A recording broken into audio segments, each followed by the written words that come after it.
Well,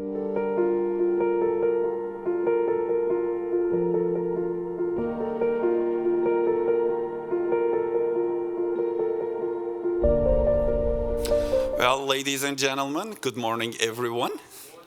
Good morning, good morning. Welcome to our spoken word event, which is our annual traditional English event that we host in Toledo. And there is a reason that we hosted in Toledo. The main reason is it was our Horizon Toledo High School that started this event locally in Toledo, and it has turned into a network-wide tradition.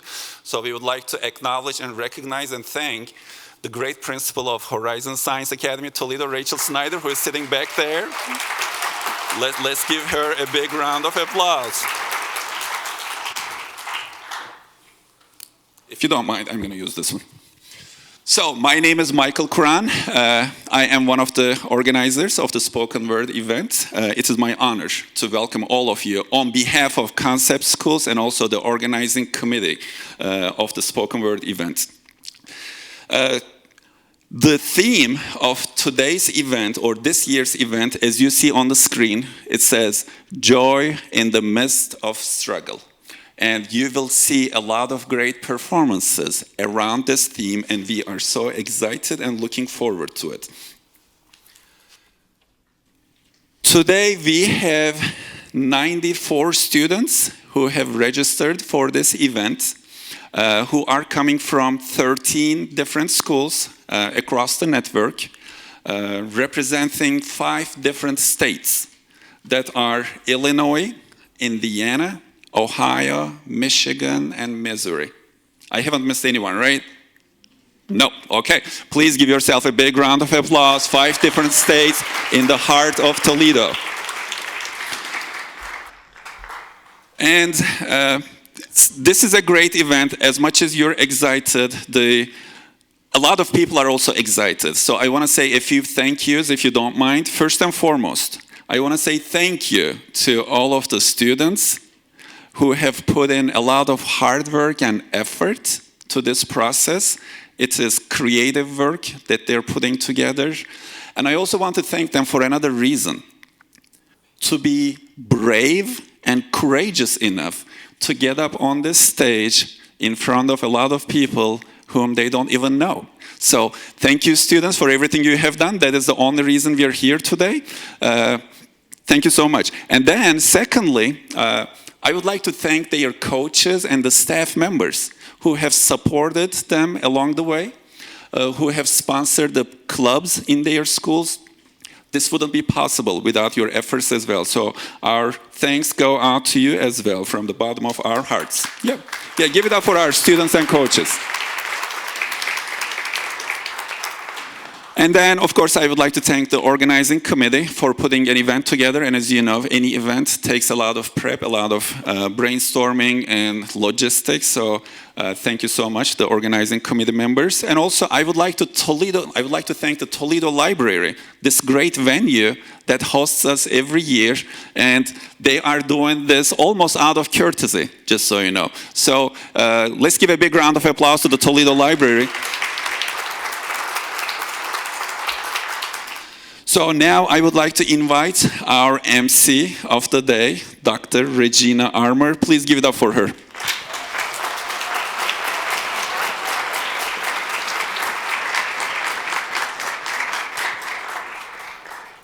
Hey, everybody. So my job is to make sure that this space is welcoming and joyful and fun. So we're going to have to do a little work together. Is that okay? All right. So I am Director of Educational Empowerment and Opportunity at our central office. I work with a lot of the schools doing a lot of different things. So that's why my title is kind of big and kind of weird, but that's because, and I'm always up for anything. And this is one of the best events because this is about giving you the opportunity to feel your power, to articulate all the thoughts that you've been thinking, and we just want to be here to witness it, okay? So this afternoon, or this morning rather, in this beautiful space, we gather together for something truly powerful. It's not just a competition, not just performances, but these are acts of courage. Because every student that walks on this stage is doing something extraordinary. They're choosing to be seen. They're choosing to be heard, and they're choosing to turn experience into language and language into art. So spoken word, which is a centuries-old tradition, by the way, is not just about rhyme, it's not just about rhythm, it's about truth. It's about a discipline and a craft, and it's about breath and timing. It's about standing in your own story and offering it to a room full of people. It's no small thing. So while today is a competition, there will be judges, there will be scores, there will be awards. But before we begin, I want to be clear about something. While it's a competition about rankings and prizes and that kind of thing, it produces community and it produces growth. So here today, we're going to build community. Is that all right? Yeah. So where are the participants? Raise your hands. Okay, and who are just audience members? Raise your hands. Okay. So you have a role as well. You're going to be part of the energy, you're going to be part of the courage, you're going to be part of the moment. But before we get to that, I want to introduce our judges who are so graciously have given up their Saturday to be here with us. And Dr. Karan, would you give them the mic? They're going to introduce themselves to you right now. Hi, I'm Phoebe Varney. I work for A Peace of Mind Wellness, but I also do behavioral health and stuff in the Horizon schools. I'm just really excited to be here, and I love when poetry helps you express your emotions. Let's give her a hand.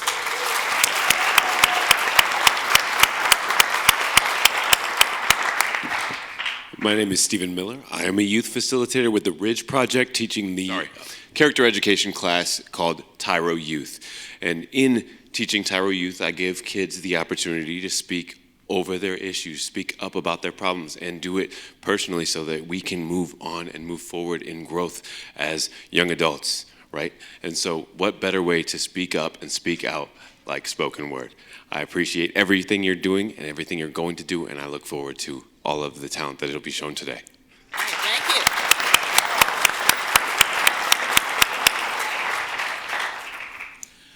Hello, everybody. My name is Hunter. I go by Hunter Prey. My day job, I actually work in mental health at the Zeph Center. My not job, over the course of my years, I did music and spoken word. I got a chance to travel nationally and do some really good things. Just want to say that for everybody participating, we are so happy that you are here. I'm so happy to be able to hear your voices, hear your truth. And at the end of the day, just remember, breathe, have fun. Thank you.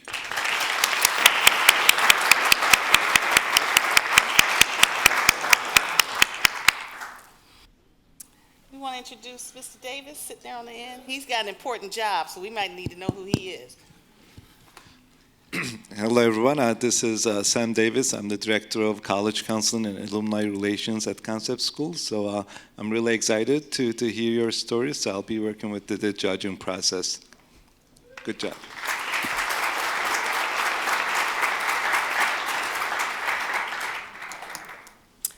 Okay, so now we're ready, getting ready to launch. So when I say we rise, you say together. We rise. Together. We rise. Together. Oh, I need a little bit more than that. We rise. Together. Yes, okay. So that's the spirit we're going to carry all day, all right? We will respect the stage. We'll celebrate bravery that it takes to stand here. And at the end of the day, awards will be given, but dignity belongs to everyone that steps in this atmosphere. You feel me? Yes? All right, so settle in, lean forward, and listen closely, because what you're about to witness is young people who understand something about being profound and their voices matter. So you got the rules, we got some energy going, and I want to just read you one thing. It comes from a book that is one of my favorites. It's called See No Stranger. It's by Valerie Kerr, K-A-U-R, and I want you to listen to something about listening to others' stories. So deep listening is an act of surrender. We risk being changed by what we hear. When I really want to hear another person's story, I try to leave my preconceptions at the door and draw close to their telling. I consciously quiet my own thoughts and begin to listen with all of my senses. To inhabit another person's view of the world is to feel the world with them. But I also know that it's okay if I don't feel very much for their story at all. I just need to feel safe enough to stay curious. So ways to support our spoken word artists. If a line hits you, you can snap your fingers. You all know about that, right? The cool thing about snapping your fingers during a performance because you want to support and it resonates is you don't interrupt the flow. You keep the performance going, being respectful. Applause after a poem or a spoken word piece. In a competition setting, applause is the most consistent response. So we want to show appreciation for the courage it takes to share the spoken word. But we need to keep the applause equitable across all artists, right? Some schools have a lot of representation, some schools don't. So we want to make sure we applaud the same for everyone. Then there's body language support, which means you lean forward, you nod, you place a hand over your heart when something really hits you. You maintain an attentive silence, and sometimes deep listening is the strongest support. Then there's respectful silence. You should avoid side conversations, use of phones, distracting noises. Sometimes the best response is just holding the space for the spoken word artist. So, let's make sure every spoken word artist receives the same level of encouragement and respect this morning. We good? Yes. Okay.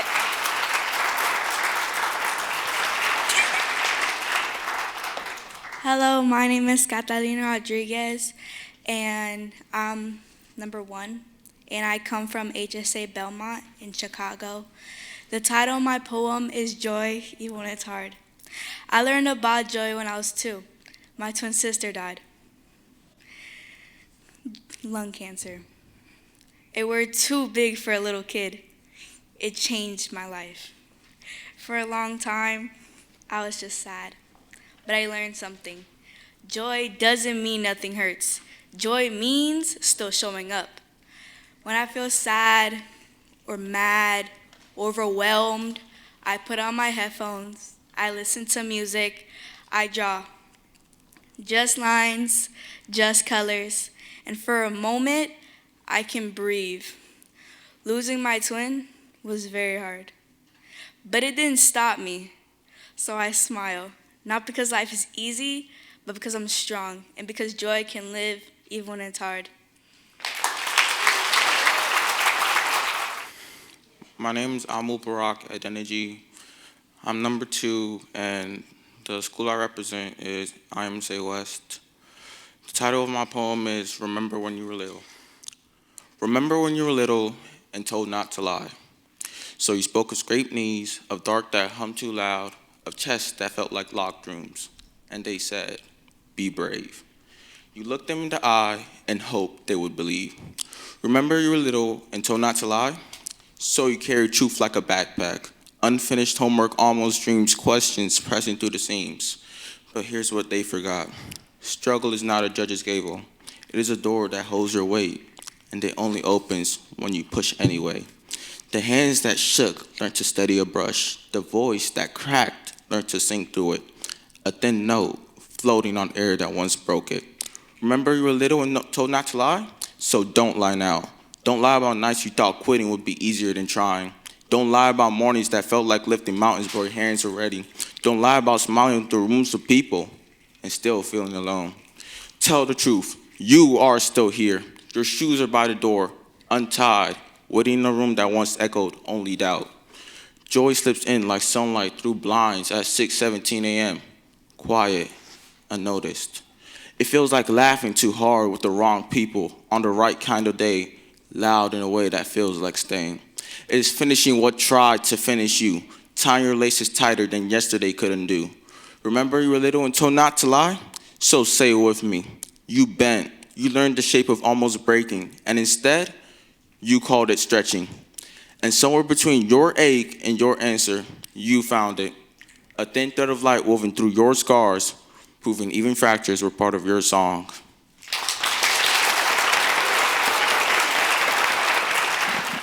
Hi, my name is Alliance, and I'm number 3, and I'm representing Horizon Dayton Academy in Ohio. My poem is called Even Ice Can Melt. Ice doesn't always fall from the sky. Sometimes it shows up in uniforms, paperwork, or knocks at the door before the sun can rise. You can see it in the way people tense up when the sirens pass, or how a mother holds her child's hand a little tighter in public. That's how you know what's happening, not just on the news, but in everyday life. One voice speaks loudly, blocked by power and laws made without everyone's consent. Meanwhile, millions of voices stay quiet because silence can feel safer than being seen. But silence doesn't always mean agreement, it often means survival. You can see if you choose to look. An empty chair at school, a friend that silently moves away, or communities that keep living and hoping away. Ice may try to freeze people in place, but voices, once they rise, can even melt the coldest systems.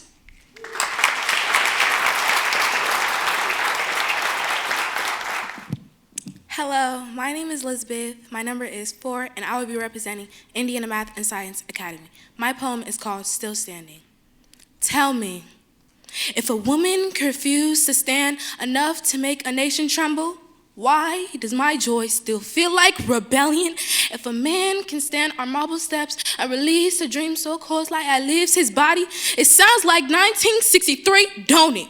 But rebranded. 381 days they walked, 381 days of blistering feet, choosing dignity over ignorance, churches bombed, homes invaded, bodies jailed, children spat on for daring to learn. Student escorted by federal troops to enter a schoolhouse because education was considered too powerful for their skin. Minjin Brown, Elizabeth Edford, Ernest Green, Thomas Blanchard, you think I'm done? Stay with me now. Mabel Plateau, Gloria Correa, Jefferson Thomas, and Claire Walls. And you mean to tell me, after fire hoses were fathomed from flesh, after dogs were trained to taste fair, after mothers bury sons, they're still wondering why we protest every time we gain ground, more blood is demanded. Why are we still negotiating with humanity, still debating whose vote counts, pretending justice are fair, when history keeps repeating itself? America watched our fear, neglected it because it felt like the norm. America watched families separate just like this country, torn at every stem. And sometimes I ask, why did they bleed and what was it for? Did they sing so we could remix their struggles into TikTok dances and viral videos? Then I remember, they did not fight for applause, they fought for possibility. The bus boycott, it was not about transportation, it was about validation. I am not escaping reality. I am standing inside the sacrifices I did not have to make. You ask if it mattered, look at me. 14, black, and proud, standing in a room where my ancestors once had to enter through the back door with my head held high.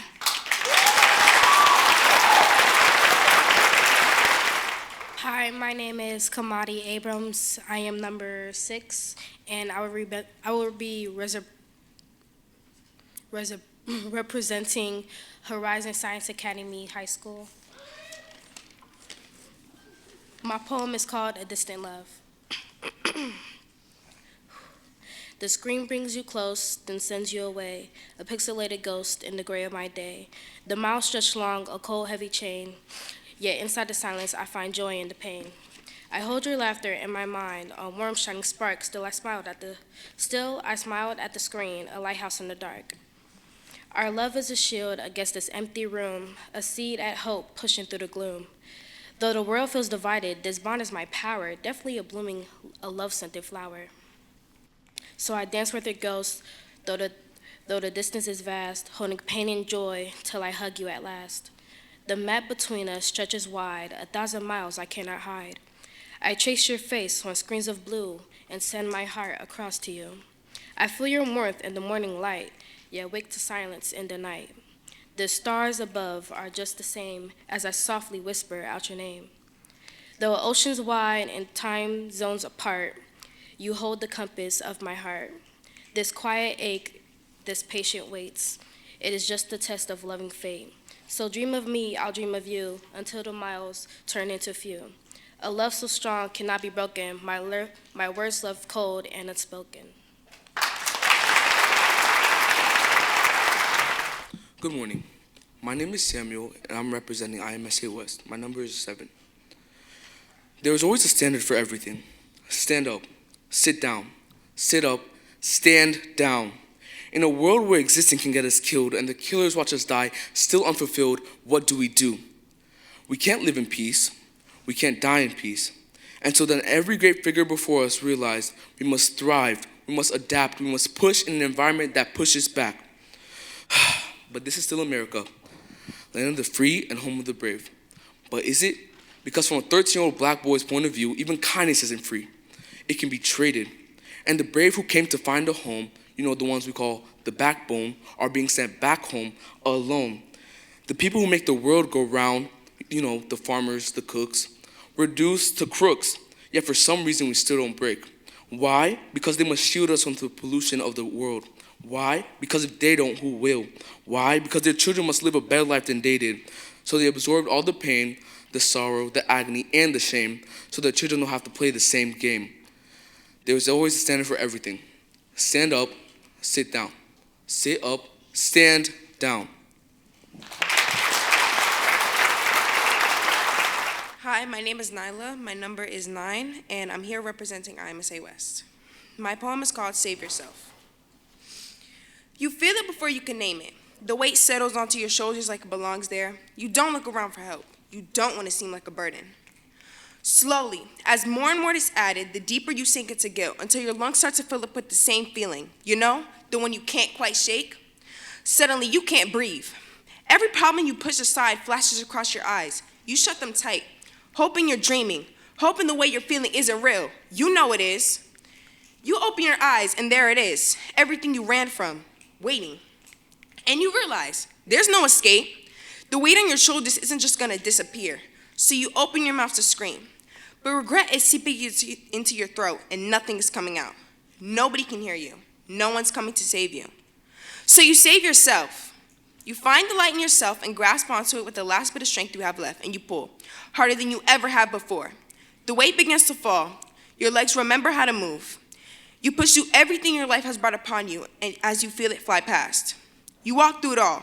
Your body is no longer stuck. Your mind is no longer scared. The terrifying feeling, the one you always carried, is gone.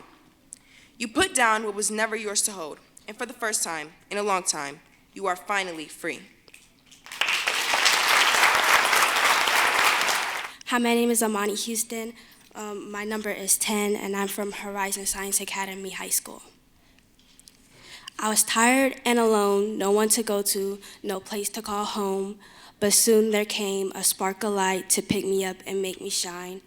It lit through things no one saw to pick me up and break those walls. It lit a pathway through the caves and made me confident and brave. It helped me through and through thick skin and icy water. No, it doesn't make me wonder. With me to the very end, you are my best friend. My name is Darlene. I'm representing IMSA West, and I'm number 11.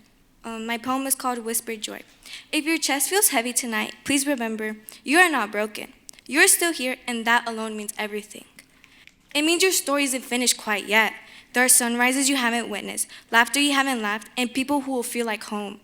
Joy doesn't always come as a roar. Sometimes it's a whisper. And a whisper is just enough to keep moving forward. One day you'll look back and understand.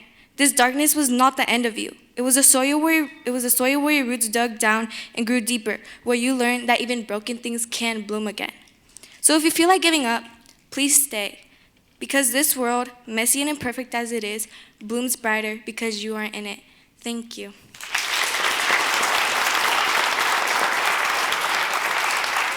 Hi, my name is Prescott Johnson, and I am number 13, and I'm representing Illinois Science Academy West. When I was 10 years old, I learned that making friends was not an easy thing. It was really not that easy, especially when you're born with an eye condition that is very rare. Not a problem for me, but it was a problem for others. They see it as a curse. They see it as a problem. But I never get mad. I stayed, I watched them, but I always wonder, how can I fix this? I always thought I was the problem, but over time, I realized I wasn't the problem. I was just the one little clue that I needed to find myself.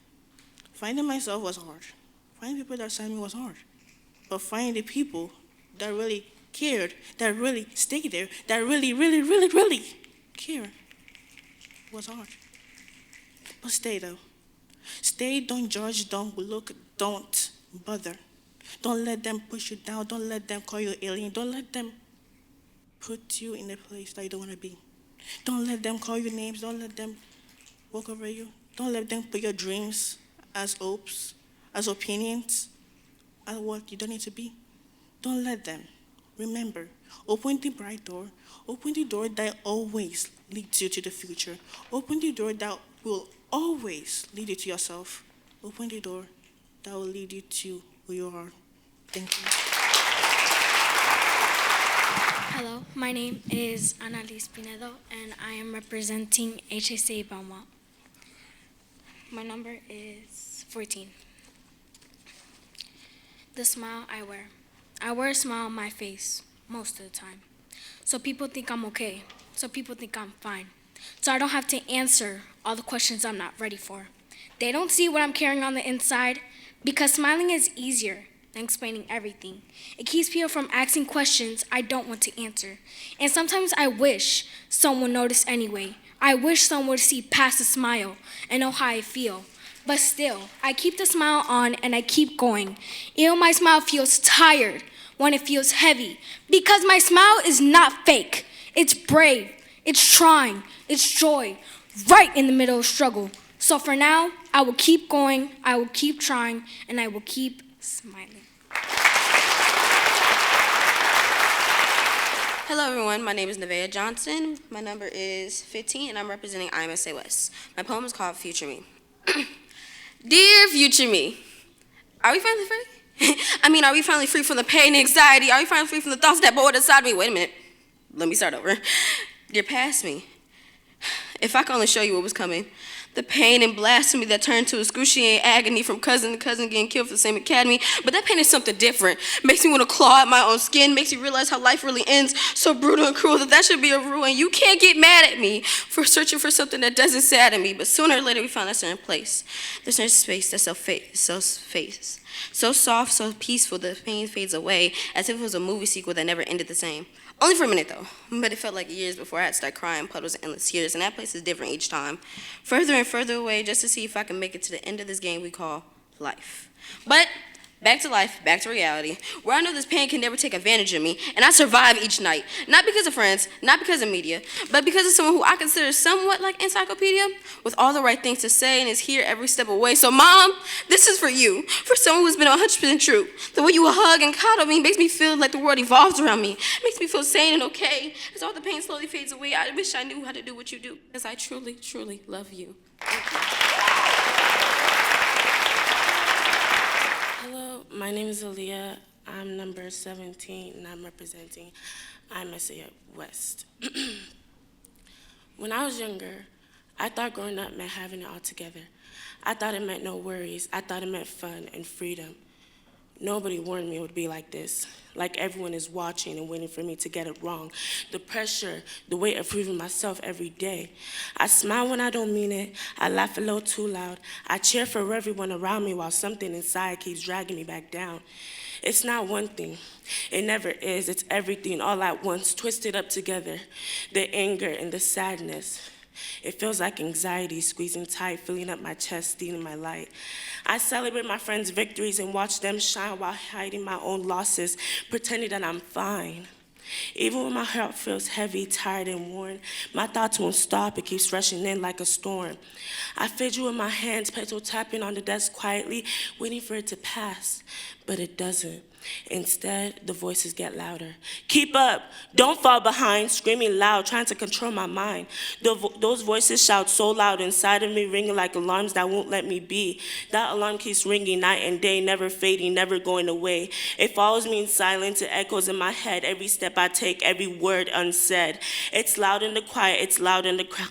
It's loud in the crowd, louder than the thoughts I stay out loud. So I put my headphones on, wrap myself in music, a quiet place away from the noise. Finally hearing my own voice where the chaos fades and the silence gives me a choice. The music holds the feelings I hide from the crowd. I hum along, letting the sound carry me, letting the beat hold me, letting the music set me free. Until reality pulls me back to where I used to be and the noise slowly finds its way back to me. I'm drained from the struggle, tired of faking a smile, acting like I'm okay, but it's been a while. I just want to be real, not hide what I feel, wishing someone would see me and help me heal. Sometimes it feels like nobody ever will. And yet, somewhere deep down, there's this spark. Not big, not bright, but it's a start. Like a small light glowing in the dark. It tells me to keep going even when everything feels too much. Even when I feel like giving up, I remind myself I'm still enough. And so I rise, even when I fall again and again, still finding the strength to stand in the end. No one gets to decide what I feel. This is my life, my fight, my will. And that little spark inside my soul reminds me I'm still in control. My name is Carmen Warnock from Horizon Science Academy, Dayton High School in Ohio, and I'm number 18. My poem is called Forced to Smile. Most of the time I'm forced to smile. When I hurt, I put myself in a pile. I'm asking why do these things keep happening to me? My happiness is locked up in a key. I just want all the pain and dust to leave. I'm tired of feeling hurt, but I still force to smile. I feel so visible that I'm gonna be put in a file. People don't realize how hurt I be. If only there's someone that could see. I just want to feel free, but I still put a smile on my face, even though I still feel my heart race. I still laugh it all out, trying to figure out what this pain is about, but I'm still forced to smile. Hello, my name is Zahira. I'm number 20. I'm representing Horizon Science Academy. One nation under God. Nation, the same nation that breaks into millions of pieces the moment someone not the same color enters. The same nation that refuses to help children who are meant to be the future of this world. The same nation that rather defend a molester than a law-abiding citizen who doesn't have the same color as them. It is not a nation if it's divided. They speak of a God that wouldn't agree with their morals, yet justify everything with the God as if it were testimony to their inhumane methods. Leviticus 19:33. When a foreigner resides among you in your land, do not mistreat them. The foreigner residing among you must be treated as your native born. Love them as yourself, for you were a foreigner in Egypt. The God they hide behind commands them to treat others with the same love and respect as they were from the land as them, and they still refuse, claiming they're ruining it because of your skin color or because of the DNA you carry in you. With liberty and justice for all, kids and adults are taught to preach it daily from the moment till their day starts. It's an oath promised to solely in that they continue to claim as theirs. They preach it for years, they go back on it the moment their American pride feels threatened. They treat non-Americans with cruelty and call it fairness. They scream and yell, not talk, about stolen land as if it were their own, preaching about how illegals don't deserve to be here, that they were colonizing their land. Ironic. Parents live scared for their children, for their families, fear of sending off their small, innocent kids to school, fear of leaving their family to work for the same country that would torture them without second thought. The government says your existence is a crime, but no matter what kind of weapons you may hold, just being alive isn't a sin. There's no crime in living. And they do this all because they don't have enough American DNA. Hi, my name is Geraldine Flores. I'm representing IMSA West, and my number is 21. My poem is called I Had Everything I Wanted Once. I had everything I wanted once. I woke up early, there was no ache in my chest. I no longer wished for rain. I found comfort in the sound of voices. The sun spilled in, and I didn't shut it out. My thoughts were for once silent. I was at peace. It felt like flowers blooming in the spring, quiet and beautiful. For some foolish reason, I thought it would never go away. But it slipped through my fingers so easily. All the pain and suffering I thought was finally gone came back rushing. So I held a smile on my face, one I had practiced in the mirror, shiny and empty, meant to hide the tired inside, that had been there for so long and just won't go away. Then someone laughed or said something kind, and the fake corners of my lips began to loosen. It felt strange at first, like sunlight touching frozen ground. Slowly, it grew warmer, spreading without thinking until what was once pretend was suddenly real. I looked at the world and finally felt like I wasn't just watching a life, I was living it. Curious about what else there is to see next, and I thought maybe this is how it comes back. Not all at once, not the way I lost it, just slowly, the way sunlight does. I'm glad I got to have everything I wanted, even if it was just for a little while. My name is Lachey Houston. I'm representing Horizon Science Academy, Dayton High School, and my number is 22. Being separated as they draw a line, not in the sand, but in sidewalks, schools, and silence, with a bench that says sit there and a door that says not here. And yet, the sky was never split into two pieces, and the door never chose the color, and the wind never asked the name. But yet, we got to be separated by colors, like blue and red, black and white, rich or poor. I still don't see us walking through the same door. They told me where I belong without saying a word, with the door closing a little faster and the seat left empty beside me. So I stand tall, look up confidently, and I said to myself, my color doesn't make a difference on how I act or do. As I walk on the other side, people stared at me with a disgusted face.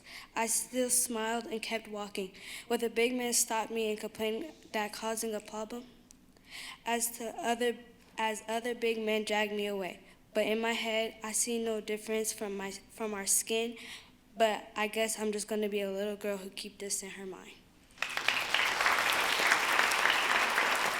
My name is Peyton Taylor, and my number is 28 and 23, and I'm from Gateway Science Academy. Once I was a little girl, just like you, wanted to dye my hair all different colors, but most of all blue. But never once would I think the thoughts in my head would turn blue instead. When I was 7, my stuffed bunny Kevin made me happy and always kept me laughing. I would talk to Kevin about my dad, thinking of the bond we could have had, and it would always make me a little sad. But then suddenly I turned 8, feeding myself my own birthday cake once again. Then one day, Mommy sat me down with the saddest frown. Then she tells me the truth about my dad. I could not speak, but I know I was beyond sad. Those words made me feel useless and stupid, like I was a piece of trash left on the ground like nothing, ignored and forgotten. Then I turned 9, and my dad actually came back. After the longest time, maybe he finally realized I was his kid, maybe he finally realized what he missed. But no, he never wanted his sweet little honey. Instead, he was hungry for our money. So he took my mom to court, and he filed for child support. When I turned 10, my dad got to see me. He would forget to feed me, call me greedy and needy. His words always hit me like a punch. Then he would leave me alone in his empty home, my belly still not even close to full. Then I turned 11. He left us once again, leaving to Atlanta to pursue his own dreams, not even pretending to want to see me. Now I'm 12, almost 13, ready to focus on myself and to pursue my own dreams, slowly watching the blue turn colorful once again.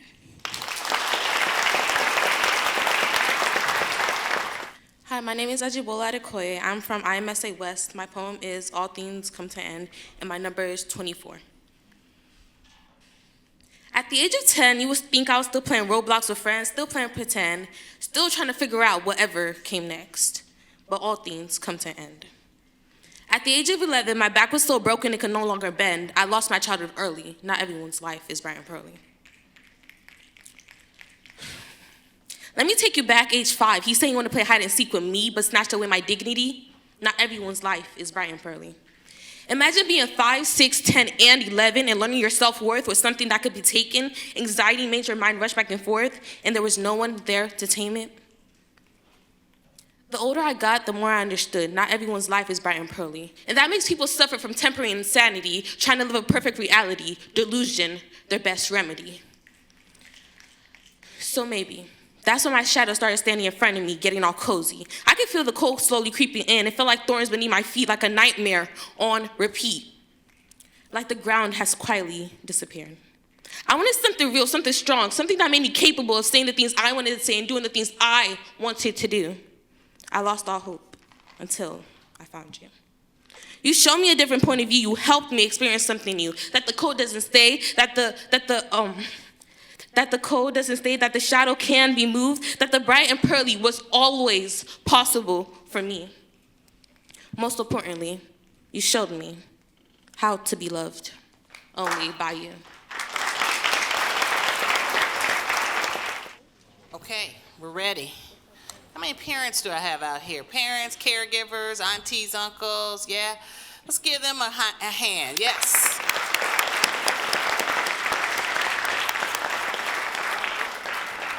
Don't ever take the support that you give, whether it be rides, buying snacks, allowing them to do this, don't ever take it as a small thing. It's a huge thing. So now we're ready to move to freeform high school, grades 9 through 12. Are we ready? Spoken word artists? Yes? All right, let's get started. Hi, my name's Niall Thornton. My number is 25, and I come from Horizon Science Academy, Dayton High School. My poem is called Meeting Myself in the Quiet. I didn't recognize myself at first. When everything fell apart, the mirror showed someone tired, carrying weight no one else could see. I was surviving, not living, moving through days on autopilot, pretending I was okay because stopping meant feeling everything. But in the quiet moments when no one was watching, I started meeting myself again. Not the old me, but the real one. I learned my strength was allowed. It showed up when I got out of bed, even on days when I chose to keep going while my heart was still healing. I found pieces of myself in the pain, my honesty, my softness, my courage, things I didn't know I had until life tested me. This hard season didn't break me, it stripped me down and showed me who I am when there's nothing left to lose. And now I'm becoming someone new, not because I wanted to, but because I survived and decided to grow anyway.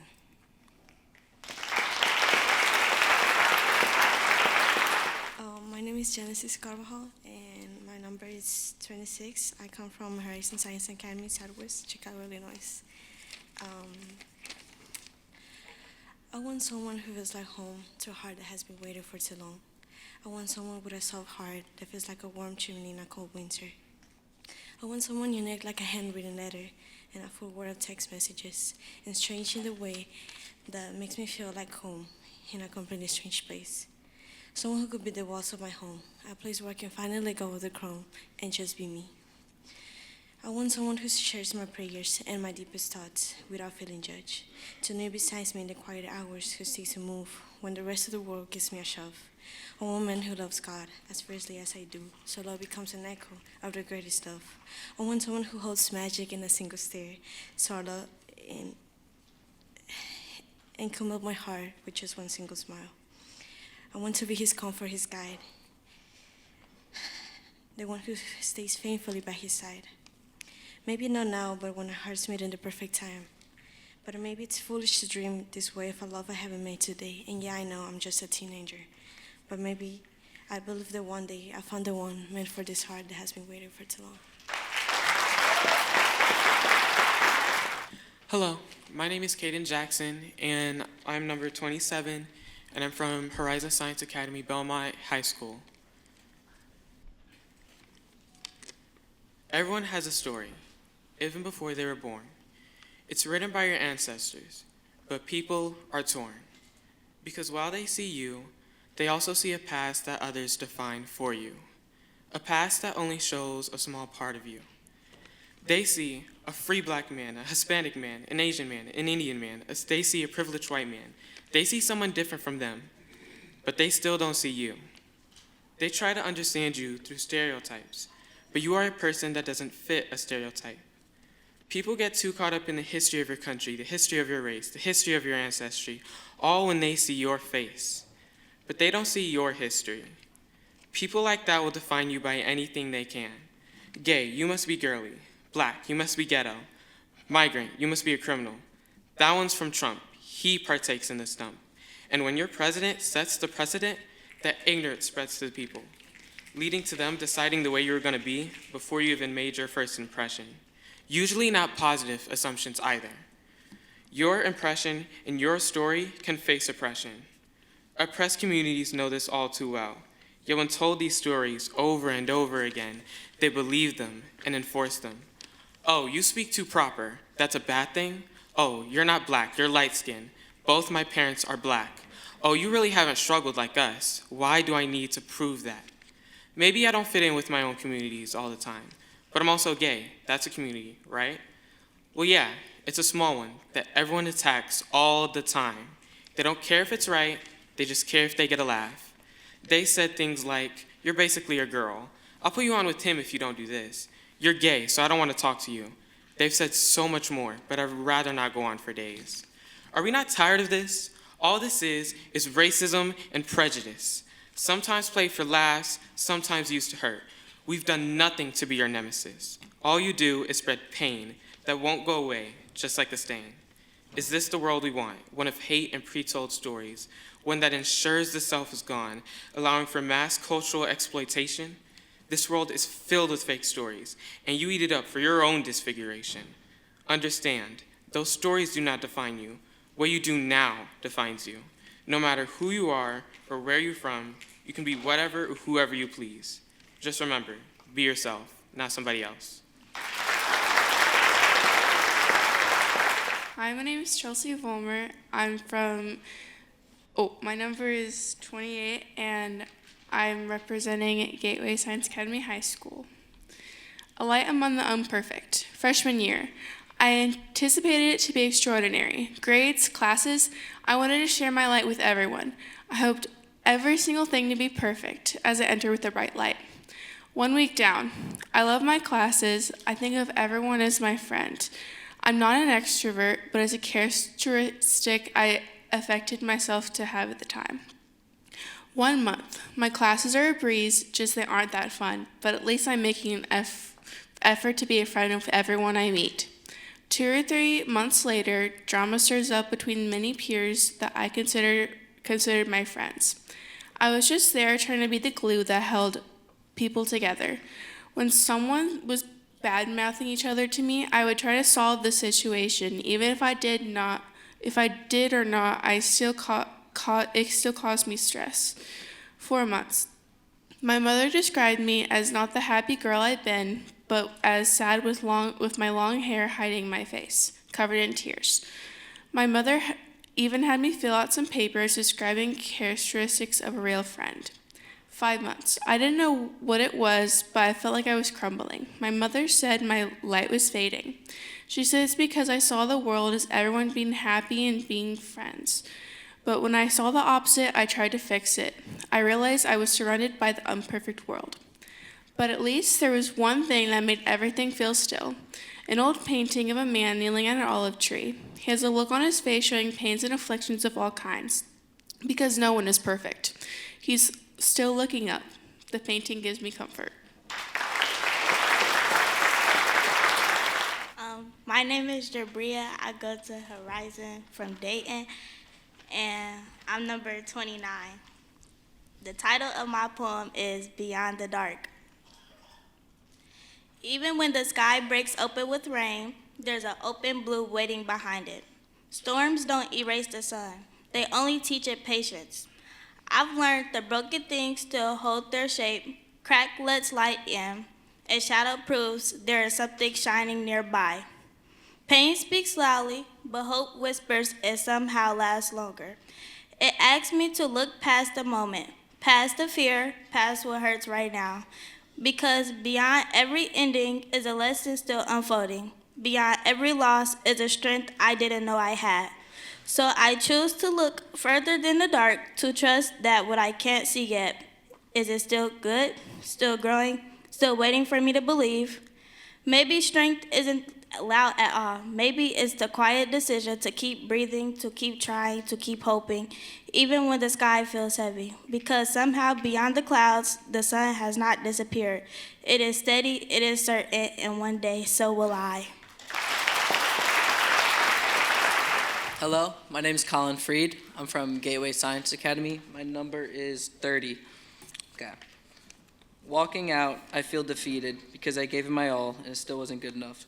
But even though I lost, I still find joy because I know I can only go up from here. I'm Israel Edmonds. I'm number 31, and I go to Horizon Science Academy, Dayton High School. February 26th, 2025. It was like an egg, his favorite food. February 26th was the day, like an egg, I cracked. Every other time, it felt bad, but just slightly teetered. Every other time, it hurt, for sure, but only a tiny crack formed. Every other time, I was sad, but just a tiny bit of weight was added. But February 26th. February 26th, the day we mourned the loss of Tyson Coker. Everyone has fathers, but no one topped the dad he was to me. On February 26, 2024, he was teaching me how to play golf. He was helping me chase after the dogs after they ran down the street. He was teaching me what the moves in football mean, teaching me to be a man. On February 26, 2025, I walked past him in a line of all my family, hugging my sisters while that same egg slowly cracked. I felt bad. I didn't know why, but I just couldn't let that egg crack.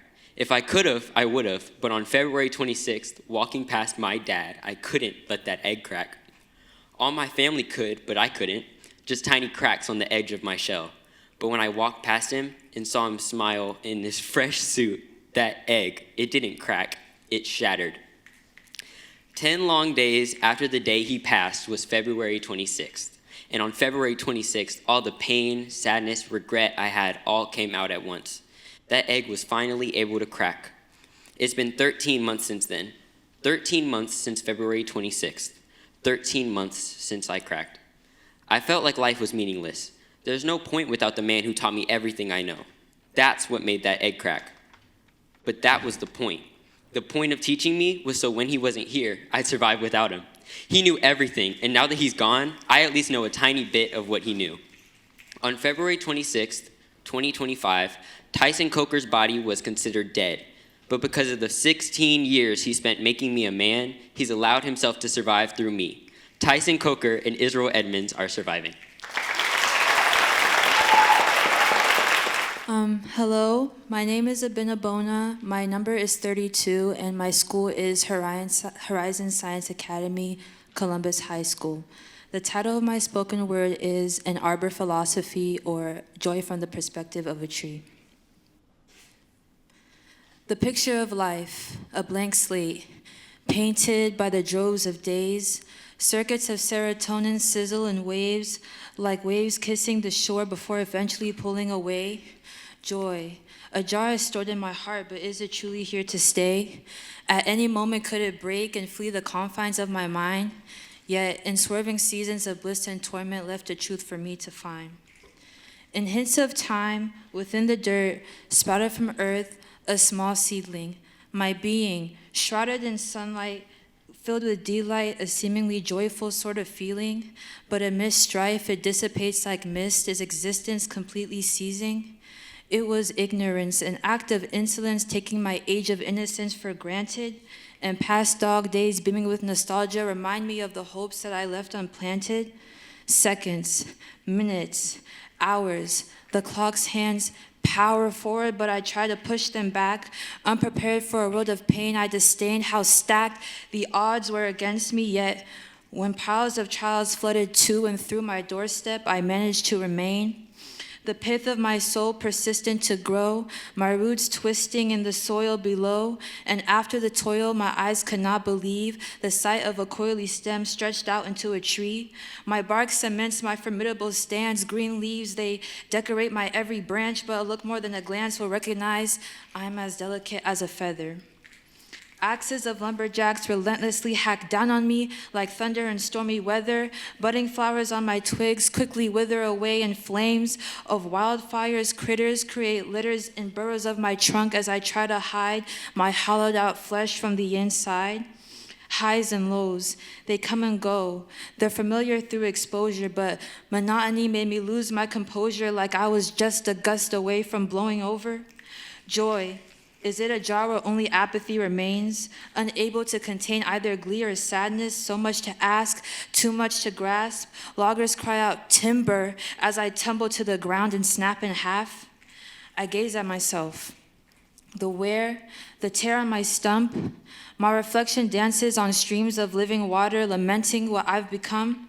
Circuits of serotonin bubble beneath the surface, looking back on life, wondering if I achieved my purpose, if chasing joy was worth it, if all my efforts were worthless. Then, the jar I stored in my heart suddenly buzzed in my chest. I felt restored like a swirling cyclone of mess. Dismembered lumber in a new foundation, and in my rot a new ceiling will sprout. The peak of afternoon peaks out after cycles of sorrow, and an internal rest sets in the days of tomorrow. Thank you. My name is Jocelyn De Leon. My number is 34, and the school I am representing is Horizon Science Academy in Chicago. My title of my poem is Glitter Can't Fix Everything. She has my face before the world knew my name, before when I would be in spirit. She has my smile before it came something I think about constantly. She tugs at my sleeve, saying, "Why are you walking like the world is falling?" I tell her I'm just too tired, but I used to run all the time. She still believes in miracles and second chances. She doesn't understand why I apologize and say sorry for every mistake. She says, "Why can't things stay the same?" She sits in applesauce position, waiting for me to answer, but I don't. She already knows the answer. Joy's a little girl who thinks glitter can fix everything. She's the other version of me. She wasn't aware of what anxiety felt like, but I knew. I knew what pain felt like. I knew her favorite songs. She sleeps with no thoughts. No 1 a.m. staring at the ceiling. No thoughts loud enough to beep. She doesn't know what it means. She has never learned how quiet a house can be after love disappears. She doesn't have to worry about feeling like she doesn't belong. She watches Barbie in the Dream House and plays with Peppa Pig toys. She exists without having to ask for permission. She asks me, "Am I okay?" And I want to tell her I really do, but it didn't occur just like that. It came slowly, like a raindrop. Glitter doesn't fix everything. She still recognizes herself. I am not always sure I do. She has never been disappointed by the one person she loved. She has never said words that stayed longer than they were meant to be. I want to apologize to her. For days, I stayed silent. But she smiled instead. Not the kind of smile that gives me reassurance, because she knows glitter wasn't meant to fix everything in a pinch. It was meant to remind us that even broken down things can still shine on their own. She hugs me. She says, "You're still me." And I realize I sing in the shower when no one's around. I still feel comfort sleeping next to a plushie.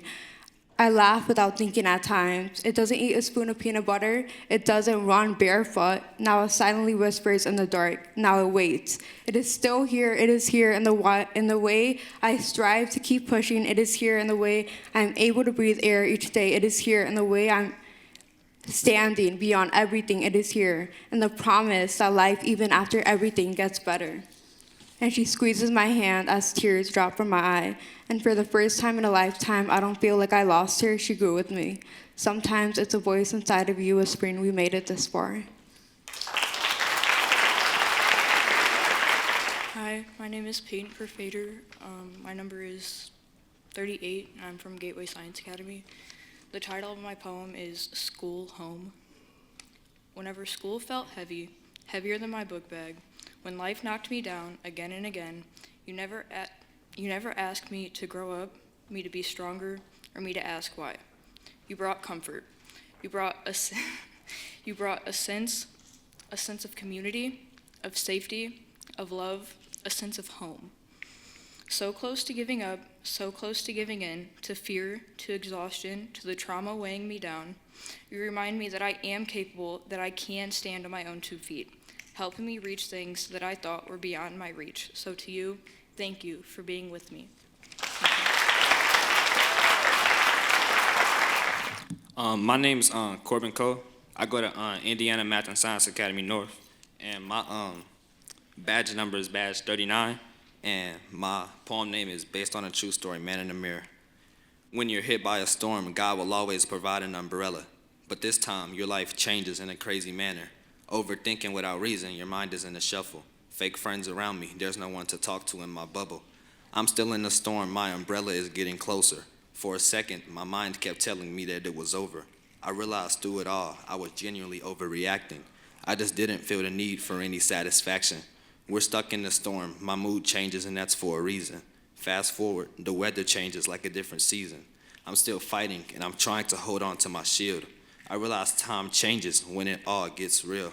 I have to overcome and I have to pull a stunner. I need to put a smile on the face of my mother, but maybe I was overthinking it all along. I knew something was off and I knew I wasn't wrong. Storm is nearing victory, but I can't accept the defeat. I have to overcome and stand on my own 2 feet. I'm looking in the mirror and I felt like a disappointment, but I came back in action and I had the reappointment. I'm very grateful and I realized that beggars can't be choosers. I'm fighting through the storms, I can't go out a loser. I'm still in the storm, I'm being protected along the way. I'm winning in this fight and I'm realizing everything will be okay. We almost went out as a loser, but I have to leave as champ. I can't go out looking at the lights or walking up the ramp. Storm is over, I won all through belief and faith. I had an umbrella covering me, I just couldn't arrive late. I'm happy now, my life is really getting better. This storm taught me lessons that through the rain I have to wear my sweater. I feel better, we're no longer close to near. Through the storm, I still remain the man in the mirror. Man in the mirror, mirror on the wall. I could paint a perfect picture, I just pray I don't fall. Talent to change the world, they're gonna say you're not ready. In life you live and learn, but you gotta be steady. Could you walk in my shoes? Could you see point of views? Could you look in my mirror? Could you feel my emotions of spirit? Well, guys, I hope that you heard my story clear. You're looking straight at the man in the mirror.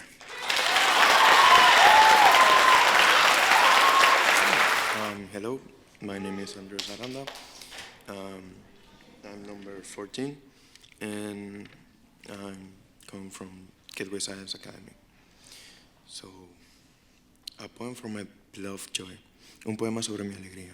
Joy be such a power form of expression, demonstrate how it can be present in everyone and everything. Mi alegría is in my family, with whom I share each day, and who show me who I am. Mi alegría is even present in the difficult times, during massive power outrage, crying at night, sweating, and unable to sleep because of the heat and mosquito bites. As a child, with my alegría, I would go outside to play with my friends, getting through days and enjoy myself, playing with wherever I found, like hide and seek, hiding inside from the dangers outside, losing and fighting joy like un viejo amigo. Mi alegría is always with the loved ones, and mi alegría has been always with me. Even during the difficult times and challenge I faced, mi alegría never abandoned me, even with everything falling apart in my city and my life. Mi alegría never left me because as a child, one celebrated their joy like at the last drop of hope before all is lost. Mi alegría and that of many others is a very strong way that helps you in your difficult times and protects you in the worst time. But always, always, your alegría will gonna stay with you no matter what happens.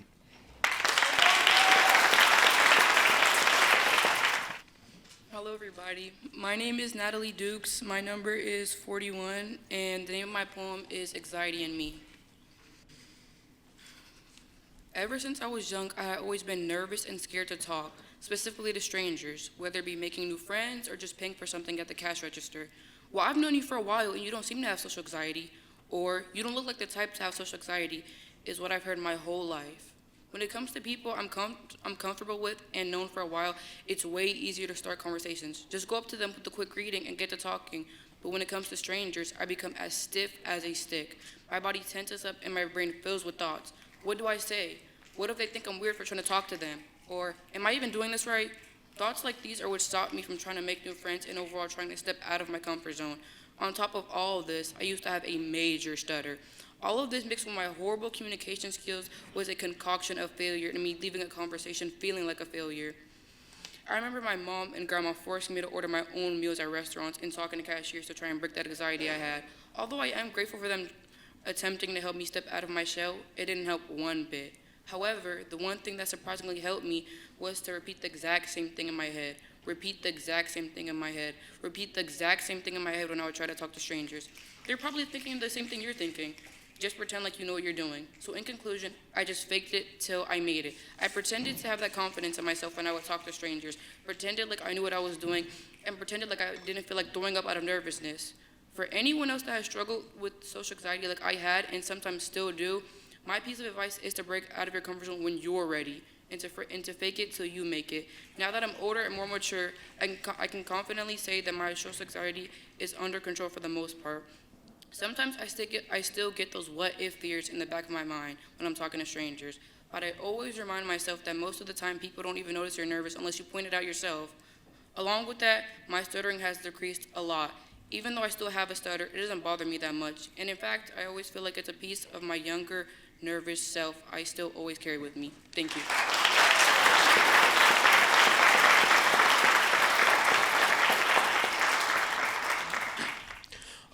My name is Jeremiah. I go to HSA Belmont in Chicago, and my number is 42. The name of my poem is The Construction of a Man. Your perspective is the cause of your destruction. Pain is to be used as fuel. In a way, you can say pain is a form of correction, yet my pain inspires me to move forward. You can see it in my eyes, yet my soul is unfound. It's quite unlikely you understand. The destruction of a boy is the making of a man. And I know nothing goes as planned, however, your path is yours to create. Yet your way of life stops you from being great. And you must understand, you're a God in your mind until reality hits you. Yet here I stand, unmoved by man, as I'm a boy in a world built to destroy me. And I come to find that in your mind you kill yourself slowly, while the idea of depression breaks you down to you're lonely, while slowly your destruction is guaranteed. In a world that's unfair, perspective is all you need. You live your life uncertain of the future, yet the road ahead is the only thing you seek. A desolate life is not one to fear, but one to accept. Potential only dies out if you let it. The stars in the sky have already seen the future, and the concept of time is only to understand, never to be conquered. Yet in the mind of a king, time is only a suggestion, and unless you're religious, life has no blessings. That's the power of perception. It shapes your perspective in ways you can't understand. Yet the lesson still stands, never changes, untouched by man, because the destruction of a boy is the construction of a fool. In this bitter world, a man is nothing but a tool. A man is unaware of all the ways he's a problem, yet always seen as a model because creativity never drowned him. His thoughts never took over the source of his corruption, and declivity never paved the way for his reconstruction. And the silence in his mind never sharpened, only lessened. That's the lesson. A boy stripped of his blessings.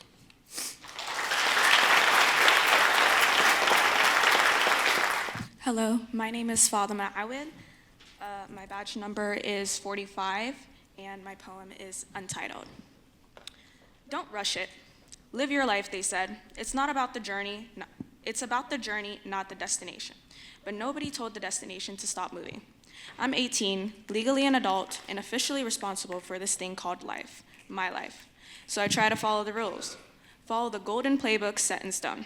Rule number 1, get a college degree, follow your passion. But only if it's in STEM, never the arts, and even then you might get replaced by AI. Rule number 2, work hard. Work yourself down to the very bone until you forfeit your humanity to live as a machine, working, grinding, working. Until all that remains is pain and dreams forgotten long ago. Rule number 3, don't compare yourself to others. Comparison is the thief of joy, but also keep up. But also stand out, but also fit in.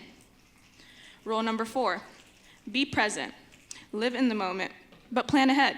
Build your brand. Find your peace. Hustle, rest, repeat. I've come to realize there's a bug in this code. I've come to realize that I am chasing the illusion of happiness, the illusion of success, of happiness, of fulfillment. I am not a machine. I will not be optimized. I will not be updated, rebooted, or replaced. I have a heart and a heartbeat, and lately I've had to press my hand to my chest just to remind myself of that.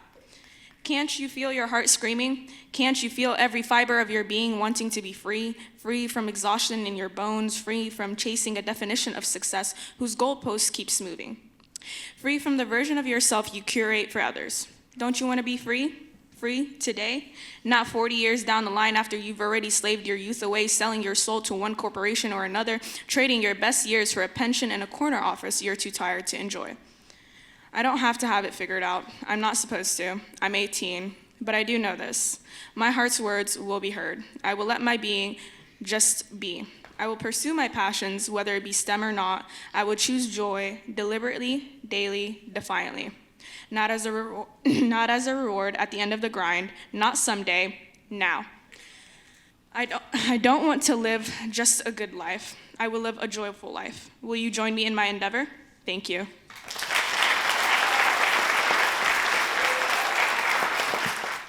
Hello, my name is Cassidy Iverson. My number is 46, and I will be representing Michigan Math and Science Academy of DeQuinder. The world had drained itself of color, as if the sky had been washed too many times and left hanging, pale and worn. Morning came slowly. My alarm rang through the quiet room, and even lifting my head from the pillow felt like a dragging weight across my chest. My bones ached with the heaviness of waking. The floor was cold against my feet. Outside the window, the street was still, half asleep. Empty sidewalks, trees bending in the wind. Some days I moved like a ghost, drifting through the same motions, repeating the same quiet routine. I had it memorized by heart. My tears were never loud. They did not arrive in storms of sobbing. Instead, they gathered quietly, a thin, stubborn film in my eyes that blurred the edges of everything, burning softly until even blinking felt like an effort. Not suddenly, but something then shifted, not like a lightning breaking the sky, more like a small ember refusing to die in the rain. Maybe it was the warmth of a smile I caused, or laughter bursting out of nowhere. The kind that leaves you breathless over something completely ridiculous. Or maybe it was the sky. Each morning on my walk to school, I watched it change. Soft pink melting into gold, clouds stretching open as the sun slowly climbed awake. In those stolen moments, in the cool air filling my lungs, in the quiet rhythm of my footsteps, something inside me stirred. Fragile, but defiant. The storm had not disappeared. The clouds still gathered, heavy with rain. But even in the downpour, light slipped through the cracks, thin ribbons of brightness threading themselves through the gray. And I understood something then. Darkness is loud when it arrives, but hope is quieter.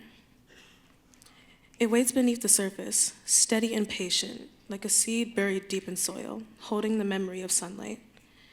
And one day, even after the longest storm, it will rise and bloom. Thank you. Hello, my name is Angela Koenig. I'm number 47, and I'm representing Gateway Science Academy High School. Imagine a simple orange, vibrant and alive, with hints of yellow and white embedded into its skin, a radiant orb that promises sweet, juicy juice into our cups. Who wouldn't want a well-taken care of orange? Now imagine another orange, but different, decayed and forlorn, its once bright skin now molted brown and shriveled.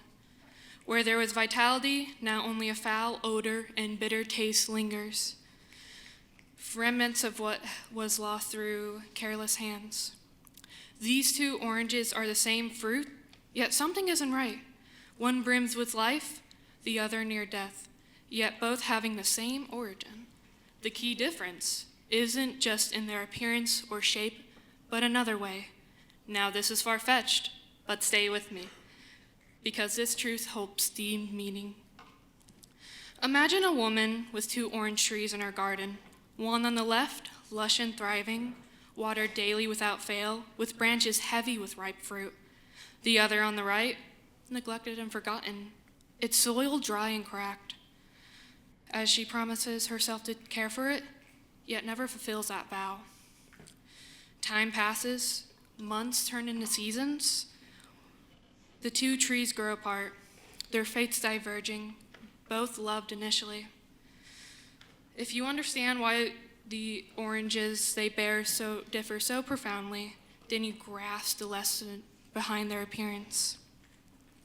The tree on the left glows with vitality, oxygen filling the air. Its fruit bursting with freshness, a testament to care and patience. Meanwhile, the neglected tree's soil dries out, its branches droop, its fruit becomes moldy, rotten, unfit for consumption, and definitely not to share. These oranges symbolize emotions so pure and vibrant and fleeting. The woman's attentive care on the left allows joy to blossom, but the joy on her right, neglected and ignored, withers and dies. A further reflection of her own choices, her own neglect. We hold the power to water our own orange trees, and soon the fruits we harvest mirror those decisions. Our choices cast reflections back into our lives, regrets for the moments we fail to nurture what matters most. I, too, struggle with my own orange tree. Yes, my orange tree. The feeling of my leaves and knees falling as I speak these facts. This shows an example of my truth, that I may struggle and cry, but I will too water my orange tree, no matter what, because my orange tree matters.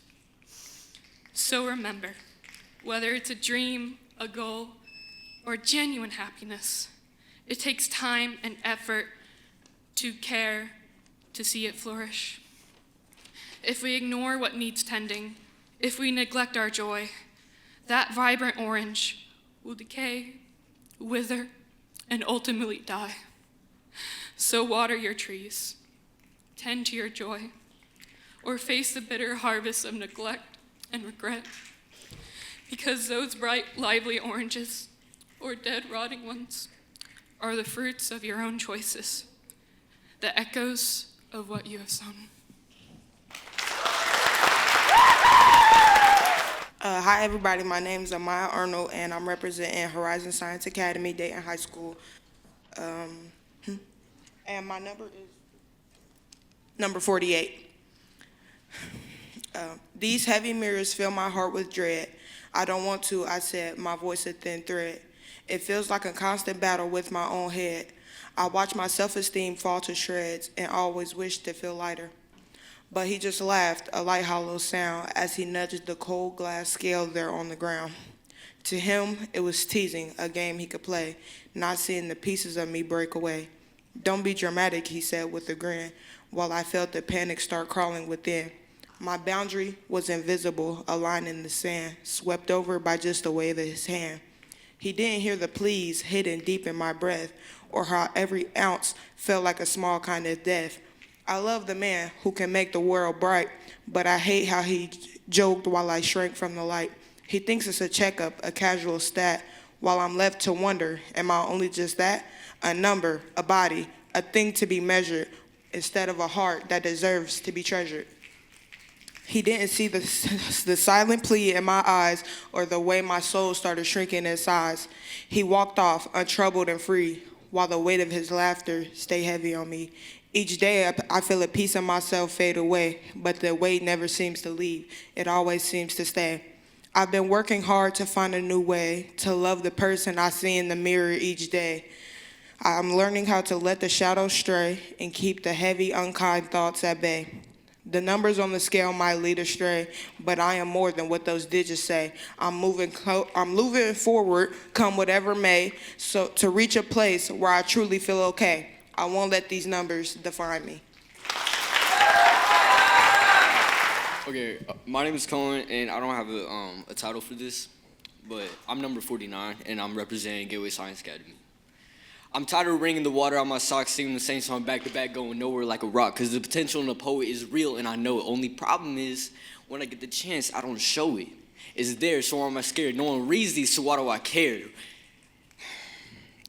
Why does no one read these? Because it's the same cycle. No more haikus, no more heartbreaks. I'm tired of writing about you. I'm tired of waiting for the day you come running back to me. But it's my most frequent dream. But letting go of you is when life will start to gleam. At least that's how it seems. Life has brought me to my knees and it's blood in my jeans. I try to manifest the best, but it's hard to manifest when there's negative thoughts in my head. I used to feel the color red, but all the color went away. And now I lie in my bed thinking, will I ever get out? That's what I really dream about. But I will say I'm grateful even though I come off as hateful. I'm simply trying to protect my peace. My wings are growing, but they're burning. My pain is a game that I play just to give my poetry a name. But nothing changes the same in my brain every day. Two people in my head, one happy, one sad, fighting for the bag. And at the end of the day, it's me and my burning wings. My name is Frankie Moray, and my number is 50. I'm representing Horizon Science Academy, and my spoken word is called Listen, Spill Tea. Listen, I say quietly to myself. It's only for a few seconds. I'll get there, I will. A few seconds pass and my mind is still on the same subject. Just after this minute, it'll go by fast. The minute slides by as quickly as was said. Okay, just a little longer, but what if I don't want to wait? What if I want to let go of my lack of confidence? To say goodbye to my insecurities? What if I just want to relieve my soul from this overpowering shyness that dwells in me like an anchor in the ocean? I don't want to keep wasting time. I don't want to keep watching it pass by as my friends sit there with heavy sadness on their plate. I want to say something, but I'm too scared, too shy, and I hate it. Why am I afraid to say such simple words? Why am I shy enough to act like I don't see the long faces of what I call my friend? Why? Why can't I just say, hey, are you okay? Did I forget how to speak? Well, I must have. I see it all the time, and I see how I want to be like them. I want to be like him who cheers his friend on with jokes when they're upset. I want to be like her who can engage within the tough situation of a friend. I want to be like him who leans in close with a comforting presence. I want to be like her who isn't afraid to give her down comrades a little more joy. I want to be like them. I want to tell them how concerned I am deep down inside, how I always care on the outside, but when no one's looking. I wonder about you almost every waking day. I'll lift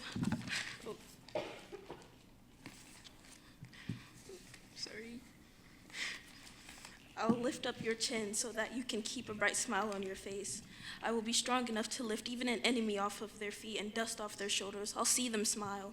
And from now on with me, we will be. Bright times may not be around the corner, but I'll be there. I'm Aurora Lewis, I'm 52, and I'm representing Gateway Science Academy. When you got handed your first plushie at 4, you hugged him to his core. His bright colors made you smile. That weird rubber dinosaur was no more.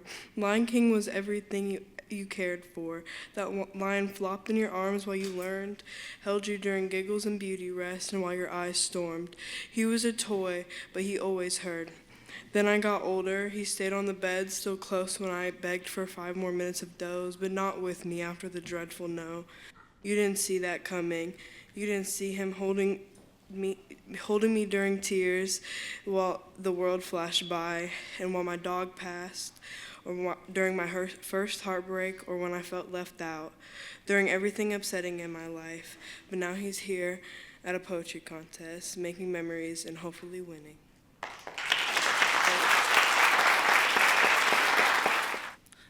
I'm Arely Santa Maria. I'm number 53, and I'm presenting HSA Southwest in Chicago. There's a storm living under my ribs, not the kind that passes, the kind that lingers, heavy with thunder that never quite breaks. It rolls through me at night when the world goes quiet enough for the memories to get loud. And they do. They slam against my chest like waves against a cliff over and over again, like they're trying to wear me down the way you did. You walked into my life like sunlight through open blinds, soft, golden, and harmless. At least that's what I thought. But sunlight can lie, because later you became something else, something colder, like winter creeping through cracked windows I didn't know were open. Your words changed first. They used to feel like warmth, like hands wrapped around mine on a freezing day.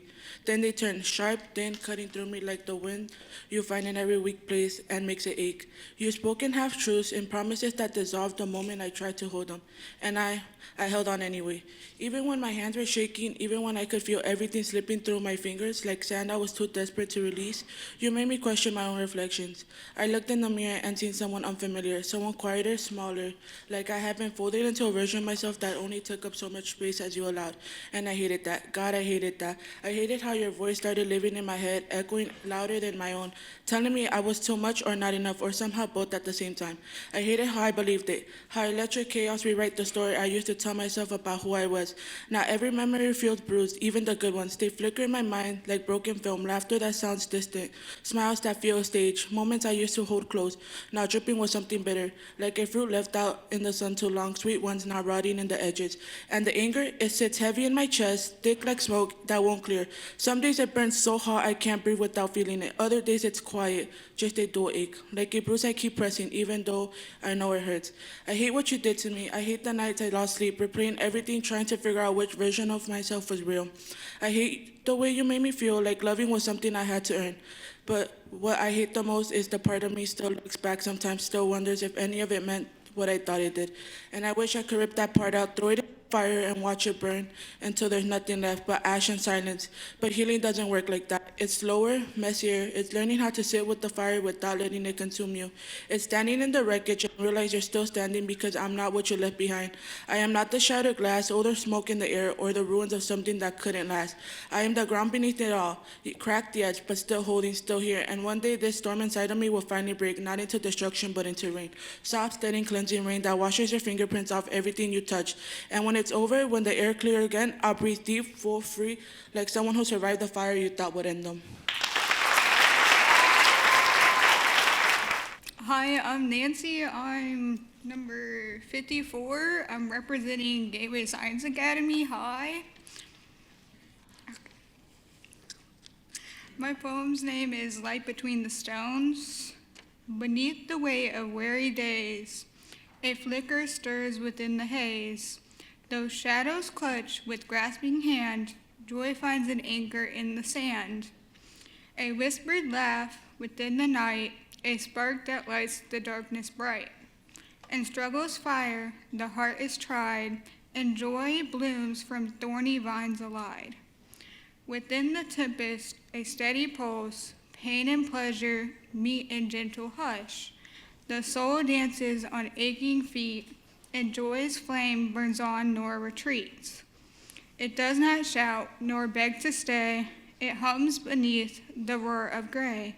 A low-lit star, the storms ignore, still burning as the waves crash shore.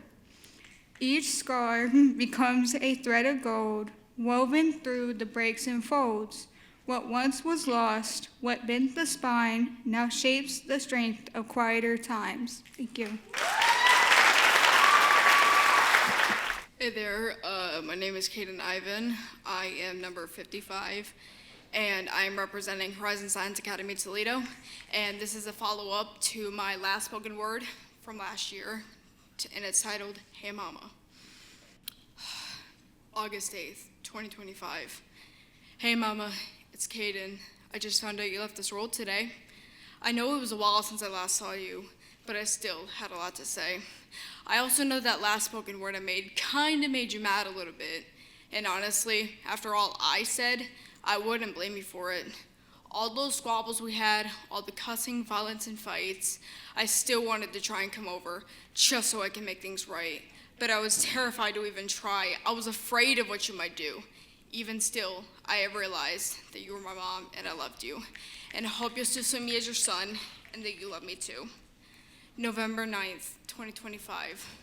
Hey Mama, I'm at my junior homecoming. I hope you can see me proposing to the love of my life with a promise ring as I got down on one knee. I still remember when you met Vanessa for the first time. It was our freshman homecoming. I hope you are still proud of me for the great young man I'm becoming.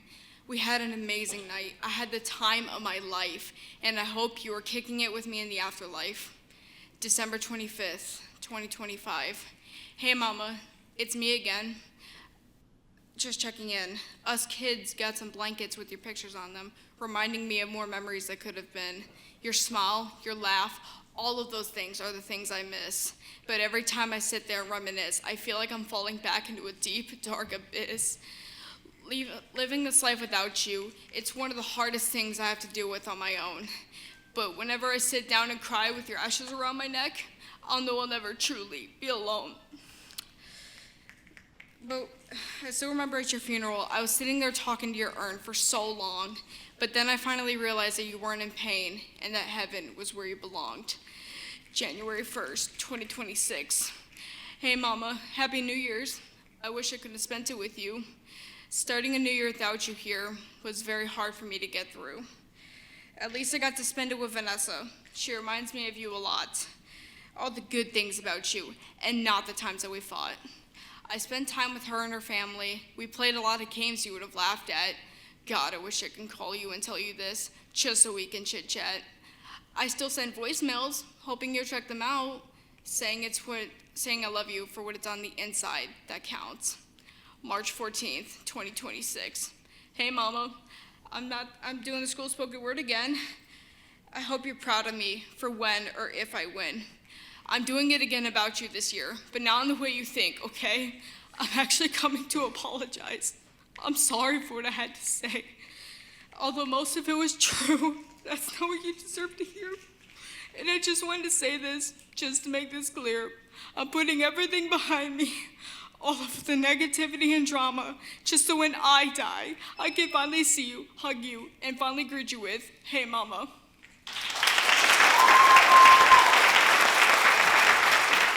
Hi everyone, my name is Kia Tura. I am representing Chicago Math and Science Academy, and I am number 43.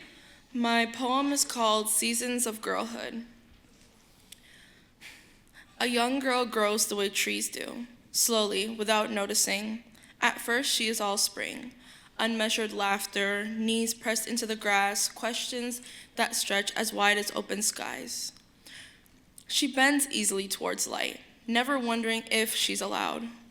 There's a kind of safety from the warmth of early seasons, spring, winter, a softness that feels permanent, like lasting memories of being held without expectation, without explanation. Something like in her mother's womb, a contained warmth before the wind, before the world.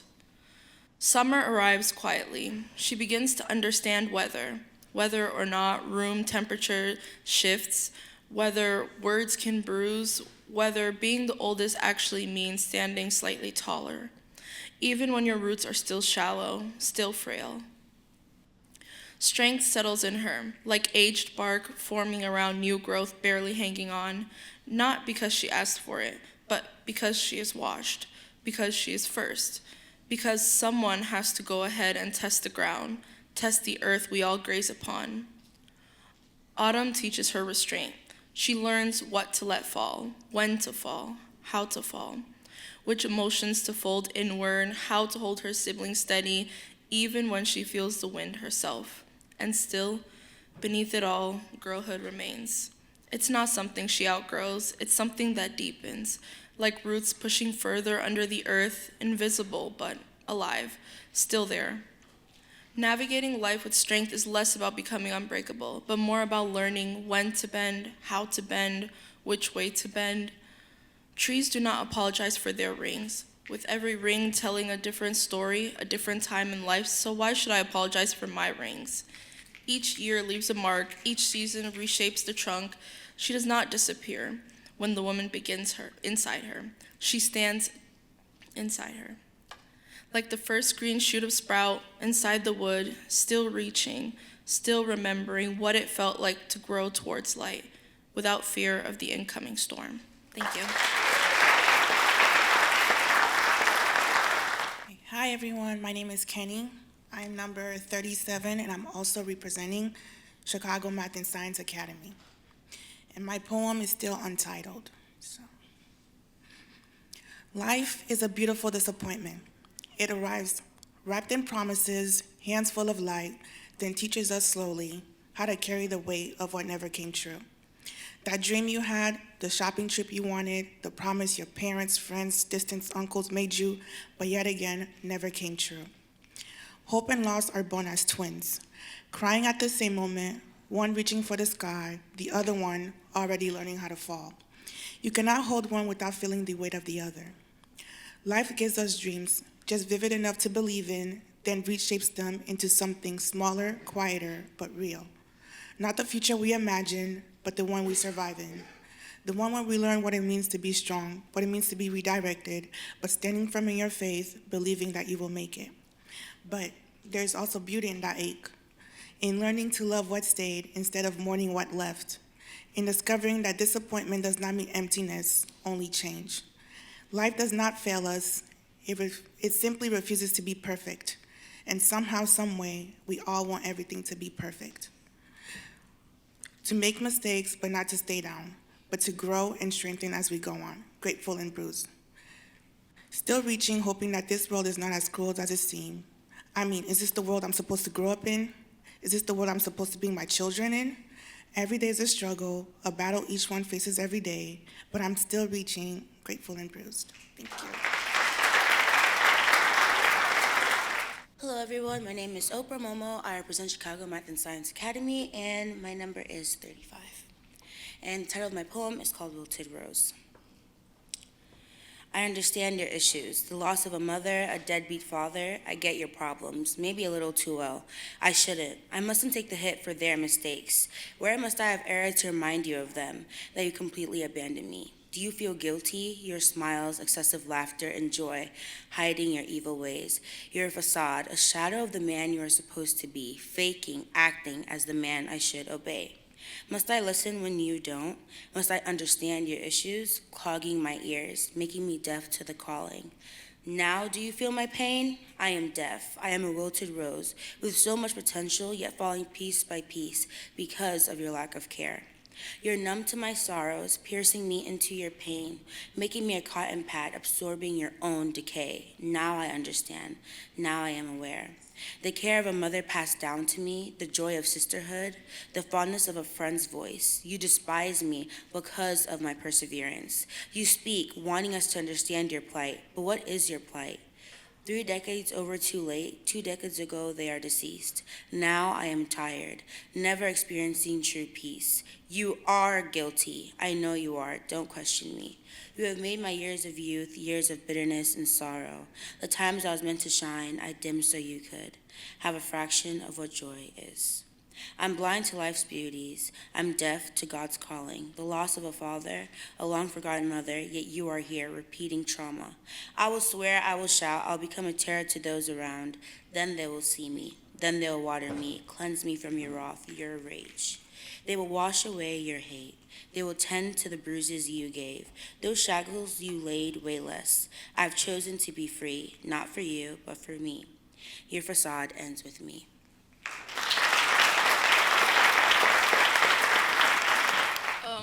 Hello, my name's Aaliyah Washington. I'm number 56, and I represent Michigan Math and Science Academy. And this is my poem. It's called Trapped. We are trapped in a cage, our thoughts and feelings shut down. Voices never being heard, our lips zipped shut, and a chain around our thoughts. Standing down when a corrupt government tells you you're wrong or can't have opinions using violence and force. If you try to speak, you are zapped, put down. Thinking weakness and trauma is a flaw. If someone saw them, they would be called a disgrace. We're scared that if we speak, it was for no reason. Scared to tell someone when we're hurt, assaulted, or betrayed, that what we say won't matter. Suppressing your emotions and feelings because someone said you're weird, beating yourself down into a pulp. We're on slippery ice and are afraid to fall. Employment's great until your boss turns into a snake and gobbles up all your pay, working you to death in the process. Our wrists bound in an endless cycle of oppression. Never moving forward. If we try to move forward, we are pushed back. If we reach for the stars, we are told we'll never touch. Our knees glued to the ground, not with glue, but pressure.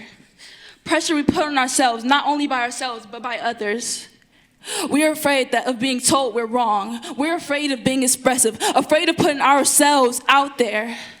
The chains are tight around our limbs, and we help put the chains on. This weight not only carried by you, but for others also. If no one speaks, nothing's ever said. If no one moves, everything stays the same.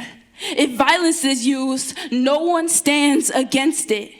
We are trapped in a cage we put ourselves in, and the one holding the key is you. Your voices will unlock the cage, and it will set you free. Speak, shout, and scream your ideas. Stand up for your beliefs. Don't let your chains squeeze tighter. Break loose from suppression and never be caught again. Don't just reach for the stars, reach past the Milky Way. Don't let anyone's opinion stop you from standing on your own. Let your voice fly through the universe and be heard by all. Tell your stories, fight for yourself and others. Come together united. Don't let fear control you. Stand tall, believe in yourself, because in the end, it'll all be worth it. Hello, I'm 57. My name's Sean. I'm from Gateway Science Academy.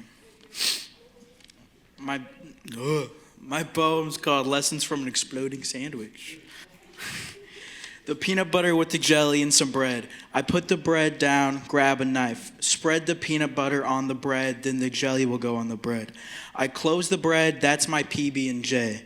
I grab the PB&J, put it in the microwave, put it till 4 and wait. 3:30 is where it gets, then boom! The PB&J is no more. I open the microwave. Filled with sadness that my PB&J is gone, I get angry because I must clean the PB&J. As I clean the mess I made, I start to laugh. Some may say, why is it funny? Because it was very funny to see it go boom. I start to smile so bright as the thought of how it went boom.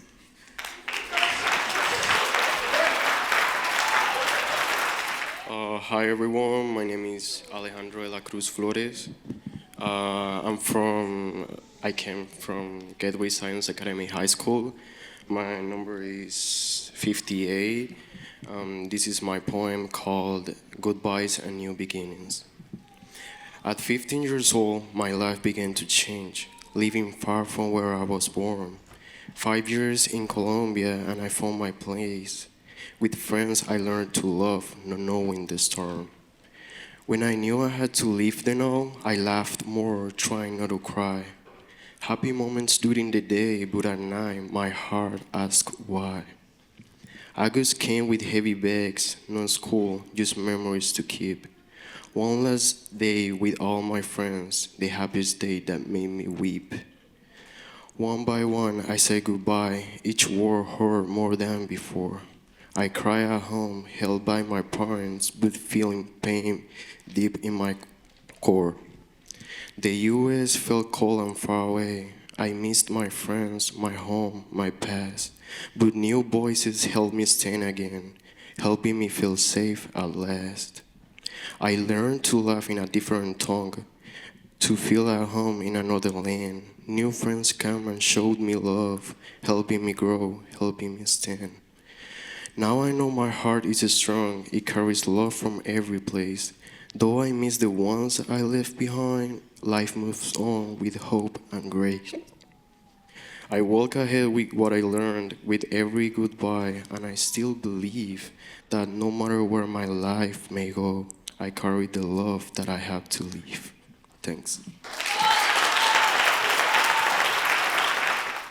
Hi everyone, I'm Savannah Carpenter. I come from Gateway Science Academy and I am number 60. And my poem is titled Feel Uneasy or Scream. A dark ashway that I have made myself, a bright sunny day I have to end the hell. Scream with no sound to not be too loud, blue to a sickening red. What's pounding in that empty head? Safe and happy, gluttony or sharing, shining with glory or drowning in misery.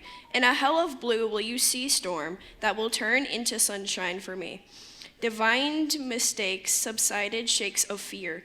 Bright days that rain will wash it away, dark days that the sun can shine away.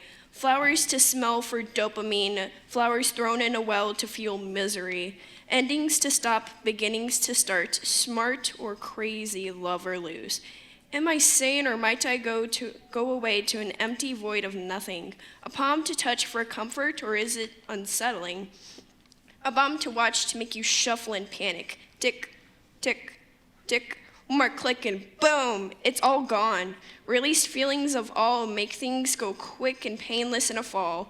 The future I dreamed, the past I can no longer see. Free? Happy? Or just in your own world you can only see when you dream. Hello, my name is Ariana Beavers, and my number is 61, and I'm representing HSA Day and High. My poem's name is Mother's Love 2.0. The hospital room was cold and bright, white walls buzzing underneath harsh light. A teen girl sat with her hands in her lap, heart racing fast, caught in a trap. Her mom stood close, arms crossed tight, face locked hard, ready to fight. Then the doctor stepped in, calm and slow, and said, "Ma'am, I need you to go." The door shut soft, the room went still. The girl felt fear she couldn't kill. The doctor spoke in a careful tone. "You're pregnant." The words hit bone to bone. Her chest felt tight, her hands went numb, scared of what yet to come. The doctor paused, then gently said, "How would you like your mom to be told instead?" The girl swallowed hard, then lifted her chin. Already knowing how this would end, "I want to tell her with a room full of people," she said. Her voice low and steady, filled with dread. "Because I know my mother's ways, I've seen her turn cold some days. If this ever happened, I already knew her attention would change, her kindness too." The doors opened back, the room filled fast. Nurses, doctors, witnesses to the past. The words were spoken, heavy and true, and fear sat deep with whole way through. Her mom's breath snapped, with her eyes went wide, like she no longer saw her child. "No, not mine. Don't look at me." Her voice cut sharp with cruelty. Her chair snapped back, a bag was grabbed, every movement harsh and stabbed. "I didn't raise this, I'm not staying." And just like that, she stopped claiming. No hug, no tears, no, "We'll just be okay." She turned down the hall and walked away. Left her daughter scared in that silent room, all alone, the truth alone with the doom. The girl sat frozen, fear in her bones, abandoned there completely alone. One hand on her stomach, shaking small, trying not to break, trying not to fall. Her mother may act like she lost a child, erase her name, go cold and wild. But fear didn't end her. It showed her how to stand, shaking and stand now. She was scared that day, and she had every right, left in the glare of a hospital light. But she stayed, she breathed, she faced it all. And with that strength, but she stayed, she breathed, and she faced it all. And that is strength, even if you fall.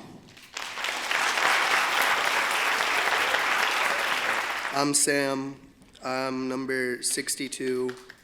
I'm from Gateway Science Academy, and my poem is called "Beware the Little Shoulder Troll." Beware the little shoulder troll, treats my back like his personal knoll, perched with one arm around my neck, an awful mean discolored fleck, whispering not so sweet somethings, his words antithesis loving. Beware my not so little shoulder troll, his cruel callous words take quite the toll. Gristled tongue and ear coiled around my psyche, his crude, rude speech, do not think he likes me. Haunts every achievement, always sells me short, giving every positive affirmation a retort. Oh, beware, the mighty malevolent shoulder troll, to harm my esteem is his not so righteous goal. Chewing me up, spitting me out like a wad of gum, his words take hold, vehemently berating me like scum. What were before mere whispers are now deafening shouts, the seeds that his conquest bloom become trees full of doubt. Dear Mr. Fearsome Emperor Shoulder Troll, why doth treat me like decrepit, diseased foal? Whatever could I have done to deserve such scorn? Is it deflection? Haps you're the one forlorn? Or maybe you're rotten to your filthy core, stabbing my wounded soul deep, purely for score. I'm tired of you, my fat, burgeoning troll. Reach over shoulder, thumb through his eye hole. His blood-curdling wail lands on my deaf ears. Grab his two halves, pull apart like gears. Crimson innards spill, but I'm not satisfied. Wrap fingers around his neck, watch him die. Oh, you poor little shoulder troll, your once critical eyes grow dull. Leathery neck wrung out like wet towel, your mouth laxes, no longer scowl. Right here in ground, forever you lie, I pull my arms back slow, hands dry.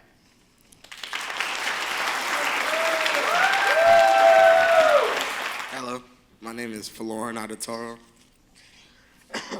and I'm number 63, and I'm representing Indiana Math and Science Academy North. The title of my poem is Lucky Number 13. Lucky number 13. I was ready for the season, I was ready to play, but then I realized there was a place I had to stay. They call it the bench, I call it the bottom of the ocean. It feels like you're endlessly sinking, until coach looks at you after endless thinking. Then she turns her head slightly and looks right at another player brightly. He starts to rise while feeling elated, while you're left sitting while feeling inflated. They say, when life gives you lemons, make lemonade. Well, when life gave me soccer, I assumed I was meant to play. I felt like my number would never be seen, my lucky number 13. After that, I had enough and went to my coach to complain. At first, she tried to lie, but it ended in vain. She agreed to give my number some time. For the first time, number 13 would begin to shine. After my first game, I was left with a feeling of thirst. 0 goals, 0 assists, maybe I was meant to be nothing. The game left a sting in my brain like a ringing bell. I knew after this game I would have to push myself through hell. Fast forward, I was in a class, and 2 people were talking about the best in the room. They pointed at me, and they said, he's not even top 10. That left me with a feeling that you can't even comprehend. After a while, I went up to them, and surprise, surprise, they were talking about me. So I started to scream. That's when they started to laugh. I figured out what they were doing, but it was already too late. The entire thing was just rage bait. That's when I learned a lesson. It's best on and off the field to keep the raging. The season was coming to an end. 13 games left. This must be a sign. Game 1, I had an assist. I'm an almost perfect setter. Game 2, I almost scored, so I know I'm getting better. Game 3, we lost, but I know I'm getting stronger. Game 4, we won. I will never falter. Game 5, on the pitch, I started to come to life. Game 6, I cut through the defenders. I was as sharp as a knife. Game 7, we got the dub, and I got scouted to a club. Game 8, my coach thought twice before looking for a sub. Game 9, I played like my favorite player, someone called Neymar. Game 10, players got scared when they saw me from afar. Game 11, I scored my first hat trick, something I will never forget. Game 12, a final. When the other team lost, they began to cry. Game 13, I was a star shining bright in the sky. Number 13 kept me clean. Number 13 always kept me fine. Thank you, number 13, for helping me shine. Thank you, number 13, for being my rhyme. My name is Leilani McGuire. I'm number 64, and I'm representing Gateway Science Academy. My poem's title is Rain. My memories overflow my brain like a rainy day. Some bright like blooming flowers, some dark and gray with pain, all in between. They run in a line, all of a kind, flowers and rain, living in the same brain. Each a petal, bright and colored, now drowned in the storm, wilting, slowly decaying, too much to handle. My memories overflow my brain like a rainy day, but the clouds begin to break. The light starts to shine, all the worries seem to fade. My petals flourish, maybe it'll all be okay. My name is Levi Linscott. I'm number 66, and I'm from Gateway Science Academy. My poem is called A Notebook of People. Is the glass half empty or half broken? Does the sun feel any joy? These are questions from a notebook, one that hates hate. Is it strange that we find laughter in a life that keeps hurting us? Is joy rebellion or is it design? These are questions from a notebook, one that has survived more erasers than ink. Because the same hands that write about death write about memories. Memories of gold light on a cold morning. Memories of warm smells and bright dinners. Of grasping her pant leg and watching ankles rush by. Of trees flowing past frosty windows. Of hot coffee on tired teeth. These are the ingredients from a notebook. Love and joy, fear and hate. So maybe the notebook knows something. Maybe joy is never the absence of a struggle. Maybe it is the answer to it. The questions come as the death does, fast and ugly with no reason, and still someone writes more memories, another laugh, another cry, another moment. And so our notebook stays open, and we push on, for the proof of joy, for those who come next, the proof that we survived and they can too. Questions continue and answers wait. And one day, when the last question remains, when they write it down, will they know? The answers are never the questions, but the lives written between them. Hello, my name is Ralph. I am from Horizon Science Academy Southwest in Chicago, and I'm number 67.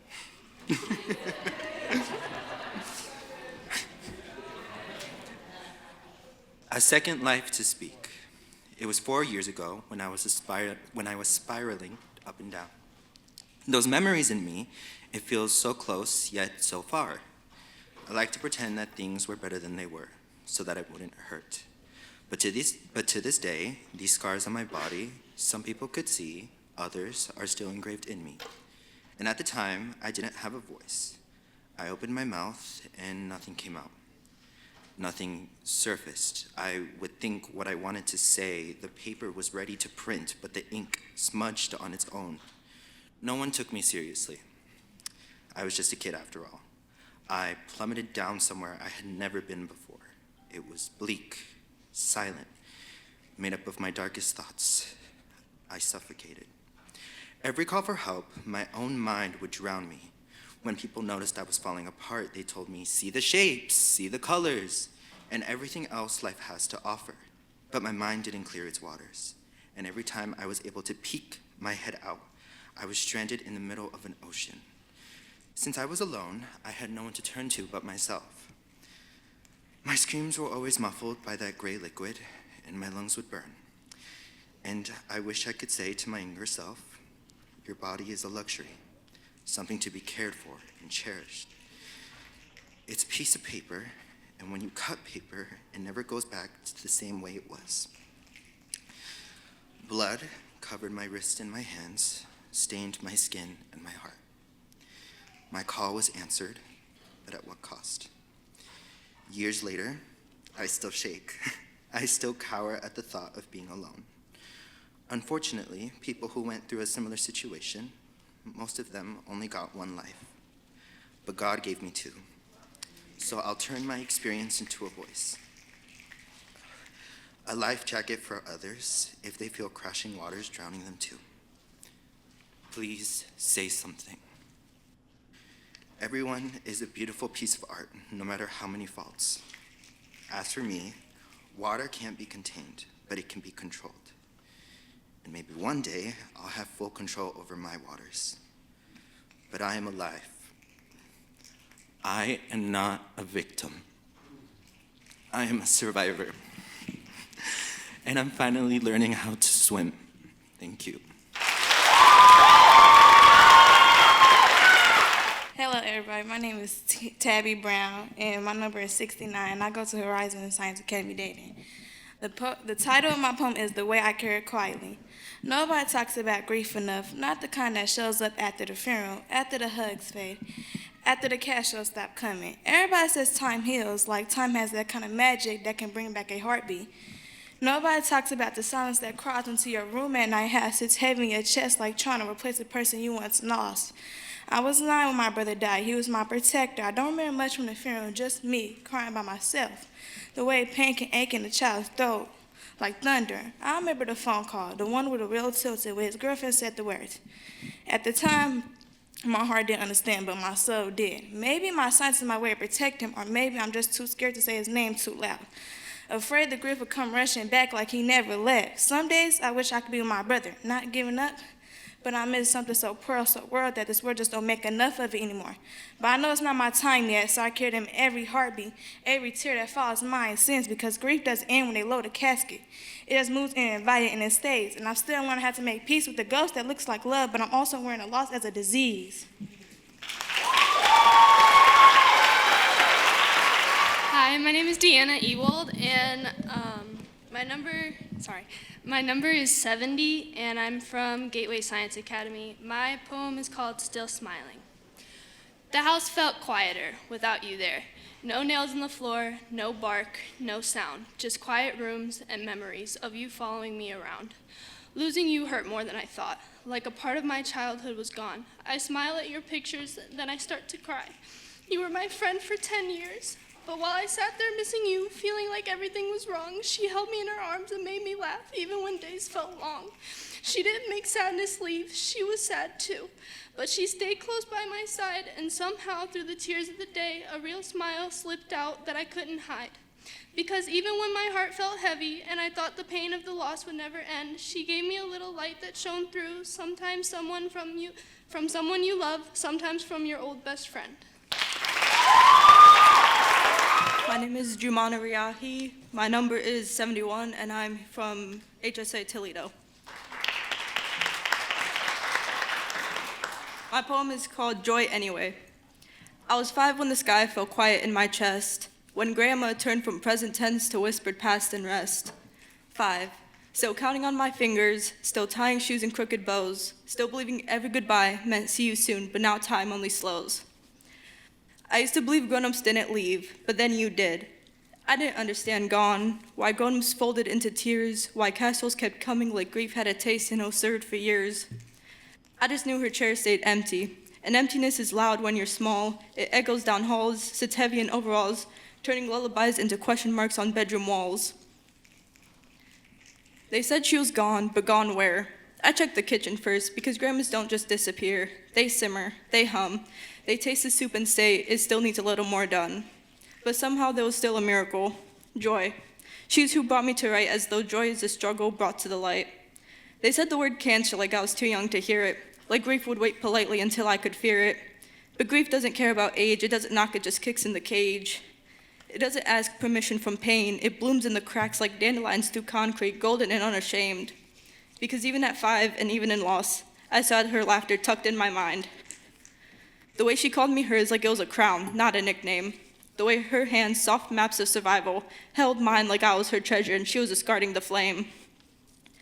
I watched her stir batter clockwise, hum off-key and call it style, and pray like she meant it while dancing in the kitchen like heaven was only a tile away for a while. But when she left, she didn't leave empty. She left presence in my mind, left courage in my spine, left a kind of joy that doesn't just expire with time. See, grief and gratitude share the same room. One weeps in the corner, one waters the bloom. At 5, I learned that missing someone is proof they mattered, that tears can fall and still your spirit isn't shattered. I learned that love doesn't end at the grave, it just changes address. You were my first goodbye, my first real why, my first night staring at the sky, thinking maybe stars were people who refused to die. And maybe that's a bit childish, but I was a child. Yet there was warmth in knowing I was loved that big, joy in having 5 whole years of forehead kisses and peppermint candy that passed by quick. Joy in the fact that I can still remember her when I'm afraid, saying that true joy cannot be betrayed by true friendships you have made. So yeah, I lost her, but I'm told I also carry her. In my smile when it's wide, in my resilience when life pulls hard from the inside, in the soft, sacred knowing that even death couldn't divide the 5-year-old heart that she fortified. And maybe that's the secret. Joy isn't the absence of ache, it's the quiet decision to cherish what was instead of breaking at the break. I was 5 when I learned love outlives goodbye. And even now, when I look up at the sky, I don't just see loss, I see legacy. I see the fine line, because even grief couldn't erase the light that she left behind. Because somewhere between grief and grace, a little 5-year-old found a forever place, where grandma's still alive, where love still gives, and joy insists and goes past 5. Hi, I'm Destiny Pinkerton. I'm number 72, and I go to Gateway Science Academy. The world didn't fall apart, it broke quietly, in hospital rooms and prayers that went unanswered. Cancer doesn't ask, it doesn't care who still needs who. It just takes and takes. It took my aunt, someone who was supposed to stay. And the unfair part, she didn't leave alone. She left a kid who is now alone, who still listens for her voice, who still expects her to come back. My cousin learned gone before learning why. We learned how silence can be louder than crying. The word kept moving. School bells rang, people laughed. But our time stopped the moment she didn't wake. I wanted answers, I wanted fairness. I wanted to know how a child could grow up missing the person who should have been there the longest. The world was unfair, and it still is. But love doesn't disappear just because someone does. And so for my aunt and for my cousin, I'll stand here filling the space she left and making sure she will never be alone again. And so I am forever grateful because love doesn't disappear.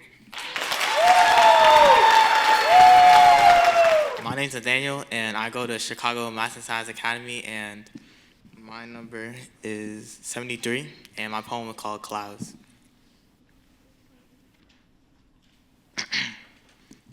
Clouds. Clouds blot out even the strongest of light, making it hard to find my way in the passing storm. Once lost, it's easy to rely on others for guidance, ignoring my inner voice. Soon, I came to care for others, to the point I've forgotten how to live with myself, to live in a society that changed me to people for my entire life. The cloud now grows over my tiny heart, pouring a great shower, making me question, what is the difference between them and me? Unknowingly, their needs become my needs. Their wants become my wants. Their pain become my pain. It was as if my soul had walked the same thorny path all my life. I try and reclaim what's left of an empty shell, picking up the pieces that I left behind. But nothing feels whole without that feeling of knowing how to feel, when to feel, why to feel, to be a part of something. I stood alone. Each waking second felt a little more unsure, a little more unbearable, but I resisted, not for some glorified future, not for some special dream, but a chance to prove to the selfish world that I'm not wrong.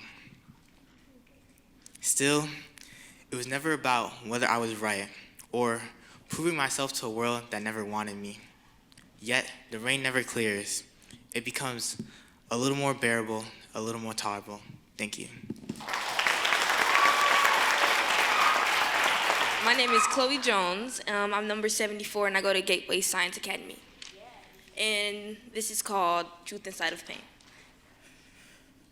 Say what's on your mind. A poem inside of a poem, truth inside of pain. Paint what your wildest dreams think of. I know what minds think of. Minds think of a life, a great one with things and people I can only imagine. For me, a house, small but enough. For me and a dog, maybe even a cat. Don't plan out your whole life because you never know what might show in the light. Even if you didn't intend for that light to be there, you might need it. No matter how hard you push it away, it comes back. Manipulative? Maybe. But it doesn't matter because all you want to do is run back to what may cause pain. An unneeded love that needs to be let go, like a meal so unhealthy or a habit so addicting, it's hard to say no. It tells you it's good for you, but you'll never know because your judgment is crowded by all you couldn't let go. So, what's on your mind? Because I know what's on mine. How the wind blows and trees dies. How what I call mine is no longer what I keep on my mind. So because time changes all, I ask, what's on your mind? Just in case time comes by and takes it all. Thank you. Hi, my name is Riley, and I am number 75. My poem is called, I'm from Horizon Science Academy, Toledo, but my poem is called All You Need Is Yourself. The walls learned their language early, raised voices ricocheting off chipped paint, words sharpened into weapons that never left bruises you could point to, only echoes that slept with me at night. Love sounded like slammed doors, like silence that followed after, thick and heavy as if the house itself was holding its breath. I learned how to listen for footsteps, how to measure moods by the turn of a key, how to sit very still so I wouldn't become another reason for the storm. Joy felt illegal there, something fragile, something that could be broken just by existing too loudly. My father was a ghost with a bottle for a spine. Sometimes he showed up, eyes glassy, voice unfamiliar, smelling like promises already broken. Other times he vanished completely, leaving behind the shape of disappointment, like an empty chair at the table. I kept waiting for him to choose us, to choose me, until waiting became another bad habit I had to unlearn. My mother carried her sadness the way some people carried purses, always with her, always too full. and cried in rooms she thought were empty. I wanted to fix her. I wanted to be enough light to save her, but I was just a kid learning that love doesn't always mean healing. In the middle of all that noise, my brother stood steady. He didn't raise his voice. He raised me. He showed me how strength could be gentle, how protection didn't have to hurt, how being a man meant staying when it was easier to leave. When the world felt like it was splitting apart, he became the ground beneath my feet. Not perfect, just present, and sometimes that's everything. I found joy in strange, quiet places, in the hum of late-night music through headphones, in laughter that slipped out by accident, and realizing that I could survive things that once made me feel small. I learned that pain can shape you without owning you, that you can come from chaos and still choose peace. Some days, joy was simply getting up. Other days, it was choosing not to repeat what tried to ruin me. I stopped looking for myself in people who couldn't show up, stopped begging for love from hands that were always empty. I started listening inward to the quiet voice that said, "You're still here. That matters." I am made of broken conversations, missed apologies, and one brother who showed me what care looked like when it stays. I am made of nights cried alone and mornings I chose to keep going anyway. I am made of struggle, but I am not defined by it. Because somewhere between the arguing and the absence, between the sadness and the saving, I found someone that no one could take, myself. And that's where the joy lives now. Not in perfect homes or healed people, but in the knowing that when everything else falls apart, I can stand, I can grow, I can become. In the midst of the struggle, I learned the truth the hard way. All you need is yourself. Hi guys, my name is Avery Laurenti. I am number 77 and I represent Horizon Science Academy of Lorraine. Life throws punches, right? Landlords, deadlines, that one sock that always disappears. We're told to climb, achieve, to conquer. But what if there's nothing at the summit? What if all joy is that little flower blooming out of the crack in the sidewalk? I'm talking about the joy that rebels, the kind that shows up when you're knee-deep in laundry and existential dread. It's the audacity of your cat batting at sunbeams while the world seems to be on fire around you. The simple things in life, like a warm cup of coffee, a beautiful sunset, or a supportive friend. Creating, connecting, simply existing in this gloriously absurd universe. It's the quiet rebellion of choosing to find the beauty in the broken and the humor of the mundane. Life is a tapestry woven with threads of joy and sorrow, ease and struggle. While moments of happiness are readily embraced, it's often during times of adversity that the pursuit of joy becomes most critical. It's a conscious choice to nurture hope and connection. By anchoring ourselves in the present moment, we can observe our thoughts and emotions without judgment, creating space for moments of peace and appreciation. Even amidst turmoil, there are often simple pleasures to be found. The warmth of the sun on our skin, the laughter of loved ones, the beauty of a blooming flower. Joy amidst the struggle is a testament to the human spirit capacity for resilience and transformation. It's the human condition. It's about recognizing that challenges are inevitable, but they don't have to define us. By actively seeking out joy, we empower ourselves to navigate with grace, courage, and a sense of purpose. We're like butterflies, beautiful, fragile, a fleeting temporary life.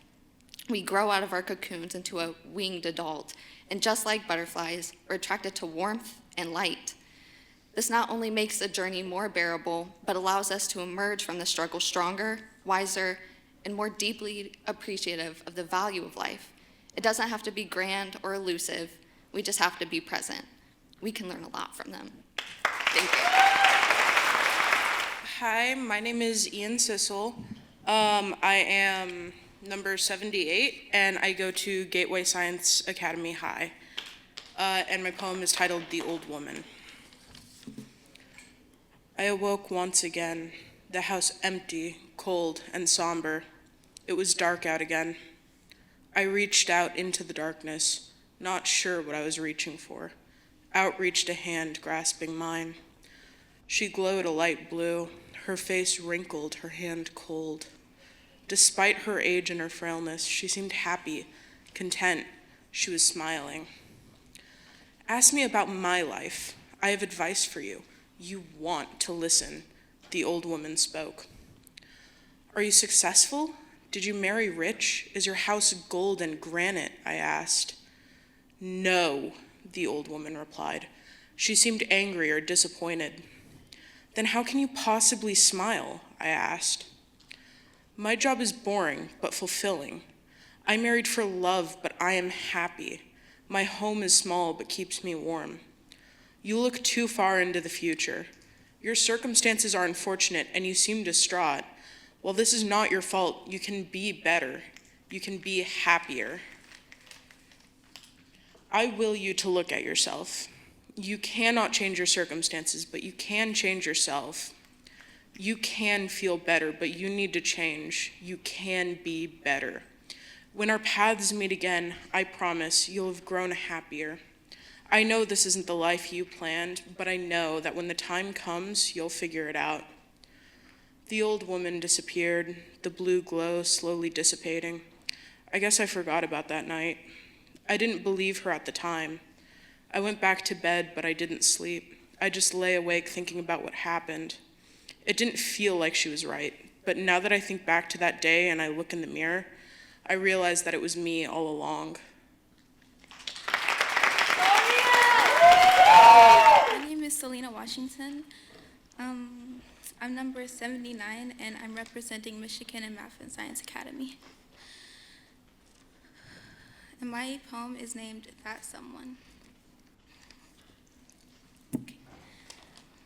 You met someone who you loved more than anyone, someone who you would have done anything for. But after a while, you realize that they don't feel the same, that you were never good enough for them, and that once they found someone else, you would be nothing to them. They would toss you aside. And once someone you love the most says they don't need you, that you don't matter, you'll start to think that about yourself too. You'll think that maybe you aren't good enough, maybe you don't matter, maybe you are annoying, and maybe no one cares. Then, after a while, you realize that something has changed. You stop smiling, stop talking, stop laughing, because you didn't want to feel like the burden some people said you were. But eventually, you'll meet someone who will run to you when you're walking alone, someone who will talk to you even when you don't talk back, who looks at you with the most caring eyes and shows more interest in you than anyone else before. Once you meet that someone, you won't believe it. You'll think that they're just like everyone else, that all they want to do is get in your head, and your walls will be up. But once you see that they aren't going anywhere, that they really care, you'll start to let loose. You'll start talking, not just to whisper. You'll start to laugh, not just to giggle. And you'll start to smile. You'll forget about all the people who left and hurt you, and you'll be happy. That happiness is pure. That happiness is strong. And once you meet that someone, that happiness will be forever.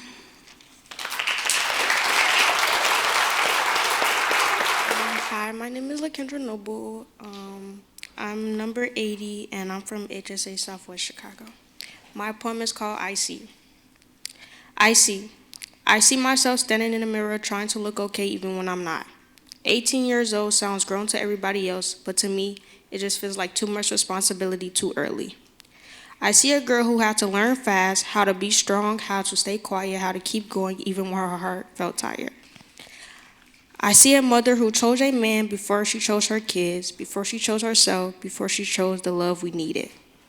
I see nights where the house felt empty even when people were there. No talking, no real comfort, just silence and feelings with nowhere to go. So I see what I had to become. I had to become my own safe space, my own voice saying keep going, my own arms holding me together when I felt like falling apart, not just for me, for my sisters too. I see myself trying to be strong for them, trying to smile so they don't worry, trying to protect what little peace we have left. I see the pressure of being the one who can't break down because if I fall, who will catch them? Some days I feel so long it's very loud. Like nobody really sees how hard I'm trying to make it through normal days.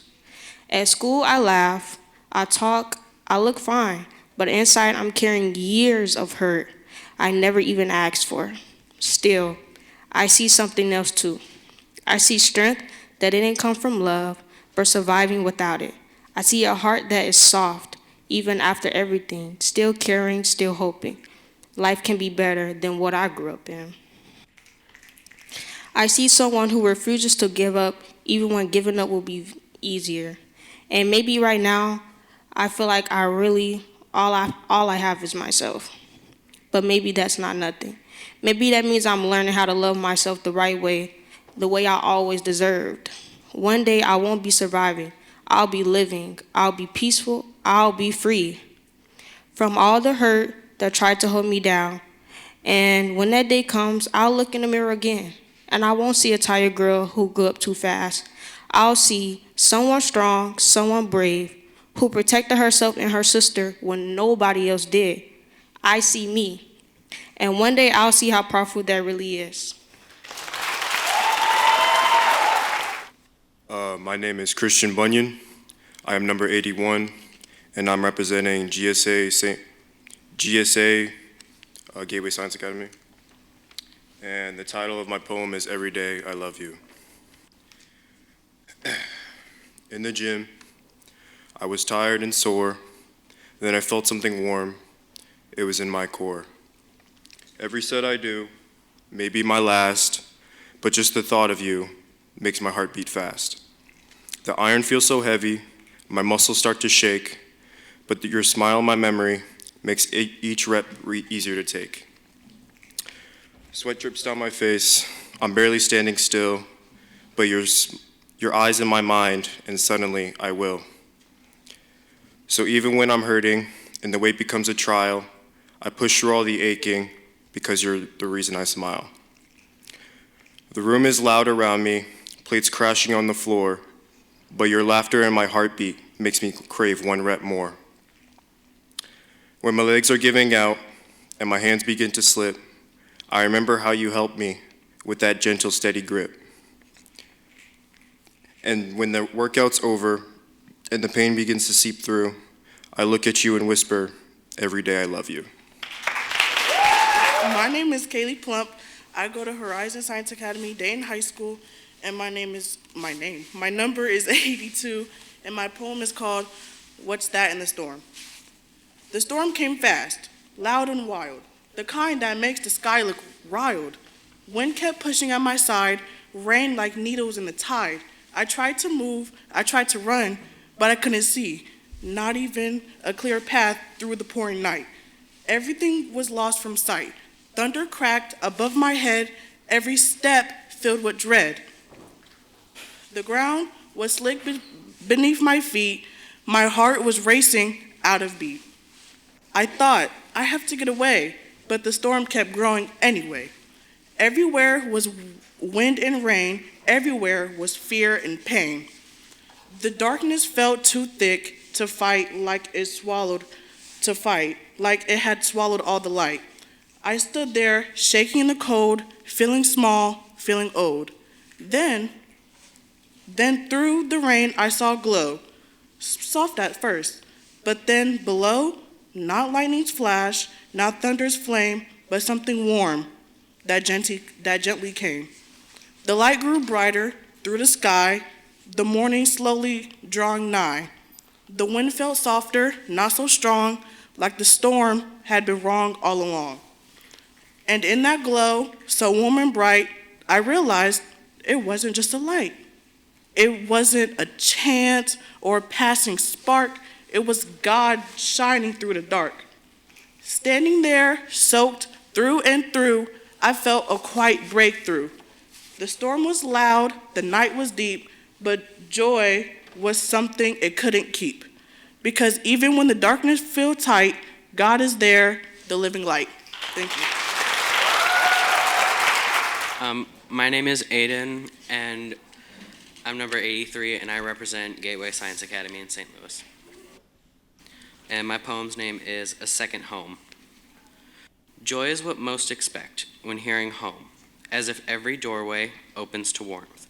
Though as I've come to light and live, it's not nearly as vibrant as most say it is. But as most struggle to handle the cold, the silence biting, but at the tunnel's end, in search for warmth, light emerges. guiding hands, open arms, a place that cares, a second home called friendship.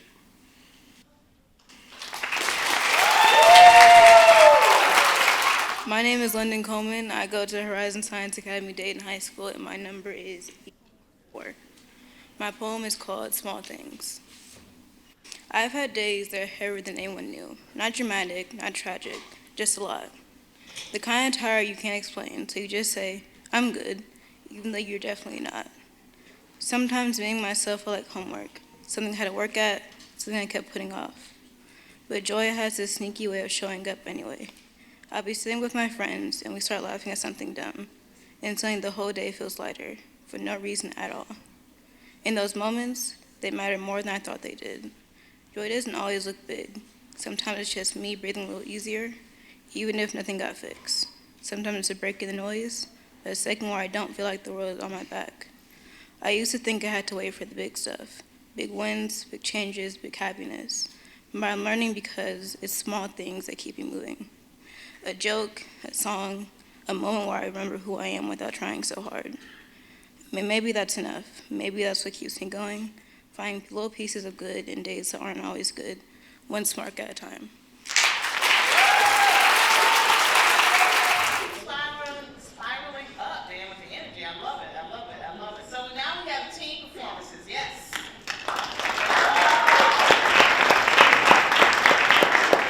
My name is Aaliyah. My name is Ajibola. My name is Nevaeh. And my name is Elizabeth. And we are representing IFSA. Our number is 101. Good morning. Good afternoon. Good evening. Good night. How was a good day while we do is fight? How was a good day if we can't sleep at night? Another day the same, the alarm screaming again. Brush, eat, go, repeat. If you plant a seed, it's supposed to grow if you give it sunlight. Right? But this sunlight is burning through my skin, trying to get that devil and evilish grin. Backpack heavy on my shoulder, but my thoughts were heavy in my brain. When I'm trying to stay cool, I just look like a fool. How can I stay cool when I can't be myself? How can I stay cool when I feel like an elf on this shelf? Put up way high to hide, I feel inside to hide the pain and sorrow just to hope for a better tomorrow. Walking the same halls that I don't belong, like I'm stuck in this cycle again and again. The clock is moving way too slow. I just stare out the window sometimes, wonder where I'll go. Tick tock, tick tock. I'm trapped in this game. Just like that, the morning fades, but I'm trapped in this game called life that I still have to play. Wearing this mask on my face, putting on my facade as I continue to walk in these halls of shame. I can hear those laws loudly calling my name, saying, Give up, you're just a pain. What's the point of trying if there's nothing to obtain? Repeating cycles on this never-ending train. I constantly overwork myself just so I can gain. Maybe all this would just go in vain. But I can't let those thoughts win. I have to try to play it my way. If tomorrow just echoes today's pain, then I'll keep riding on this never-ending train. I just need night to fall so I can finally rest my brain and fall asleep to the sound of the rain. Smile, fake, cry, repeat. Hide and hurt so no one sees. Keep moving on and start feet. Maybe tonight will cool this heat so I don't feel defeated and beat. The evening arrives when the sky starts to fade, and when the noise of the day finally slips in the shade. Every smile feels borrowed and every laugh feels fake, like I'm building a world that suddenly just might break. It just might break, and when the sun disappears, but the weight doesn't go. It just follows me quietly wherever I go. People say evening is peaceful and still, but my mind keeps racing against my will. The battle outside just moves deep within. The world says rest, but my thoughts disagree, because night shows parts that nobody else gets to see. The clock stops mattering at night. No alarm to fidget around, waiting to repeat the ending cycles. No halls, no noise, just a battle I fight alone, me, myself, and I. With the thoughts I spar with, the voice shimmer down. But not enough for me to feel at ease, nor to rest assured, taunting me, dragging me down the stairs I had to climb to reach this far. You ain't been through nothing. Why keep trying when the results stay the same? You have more to lose than to obtain. Give up now before you waste your life. They're back again as if they never left, nor for a second nor for a moment. So even if it's morning, noon, evening, or night, the battle still goes on inside. But even in the dark, even when the voices scream, we wake up again, we stand up again, and we try again. So maybe tomorrow won't feel the same. Our sorrow will one day be repaired, and we'll grow despite the despair. Because Dinos Christonopolis once said, they tried to bury us, but they didn't know we were seeds. My name is Jayla Torres Lopez. And I'm Aaliyah Hatch. And the name of our poem is Our World. And today we are representing Indiana Math and Science Academy North.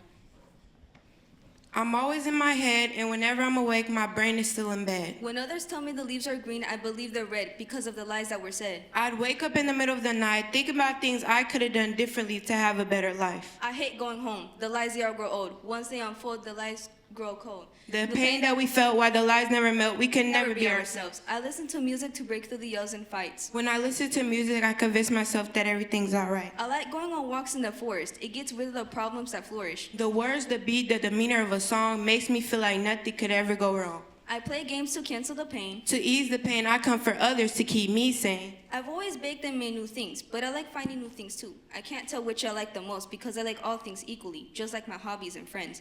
I used to read stories that made me feel safe, stories that made me feel like I was 7 years old again. But the stories I read now are longer, big, and boring, but sometimes fun. But the weirder part is that I was just 7 years old again, having lots of energy, getting sleep, not worrying what others think about me, and not hating how I look whenever I look at myself in the mirror. But that was yesterday. Today when I woke up, my voice sounded different, and nowadays I'm getting less sleep, and I'm starting to worry what others think about me. Playing outside, riding my bike, going to the park, that's all gone. All those memories gone. Sometimes I wish I could travel back in time and experience those moments again, but it's just too late. I don't know who I've become, and I've come to notice that growing up isn't as fun. Now everything feels rushed and can't be undone. I miss when days felt longer, when I didn't overthink everything, and when I was more confident. Now I'm confused because I'm stuck in between who I was and who I'll be, because I'm still trying to hold on to the younger version. This is our world, not yours, so don't try to hold on to feet into our shoes, especially if you don't know what we've been through. My name is Juliana Romero. My name is Elvira Romero.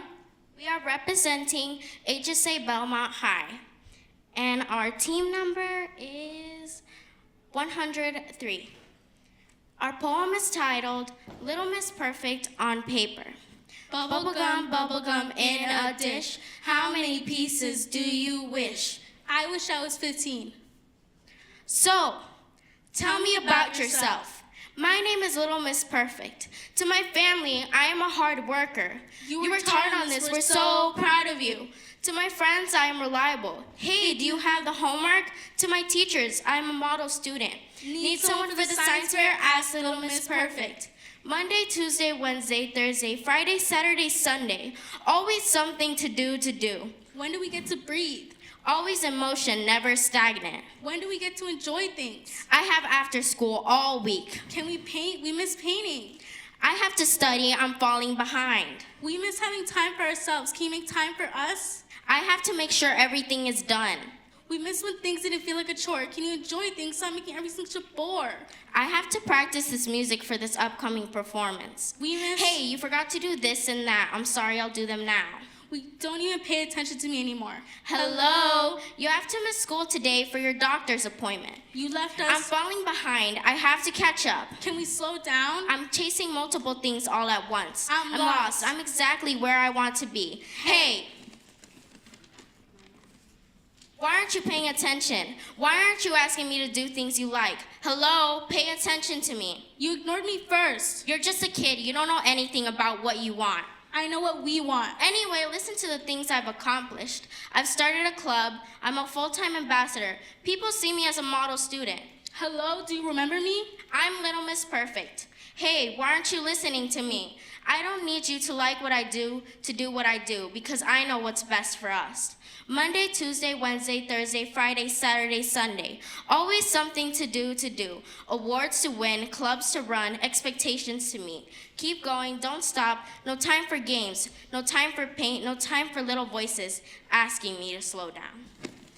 It's curtains up, it's time to go. Little Miss Perfect has to put on a show. She has to be on cue, she has to hit every beat. There's an audience member in every seat. The pressure's on, she hits the last note, the music stops, curtains close, lights go off, the audience leaves. She's waiting for someone to come to her side, but no one's on her side. I'm sorry.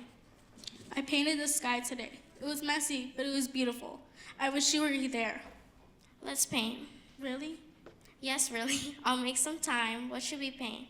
That beautiful sky I was telling you about. I miss spending time with you. Bubblegum in a dish. All right, my name's Elijah. My name's Natalie Salas Barajas. And we're number 104. We're representing HSAT.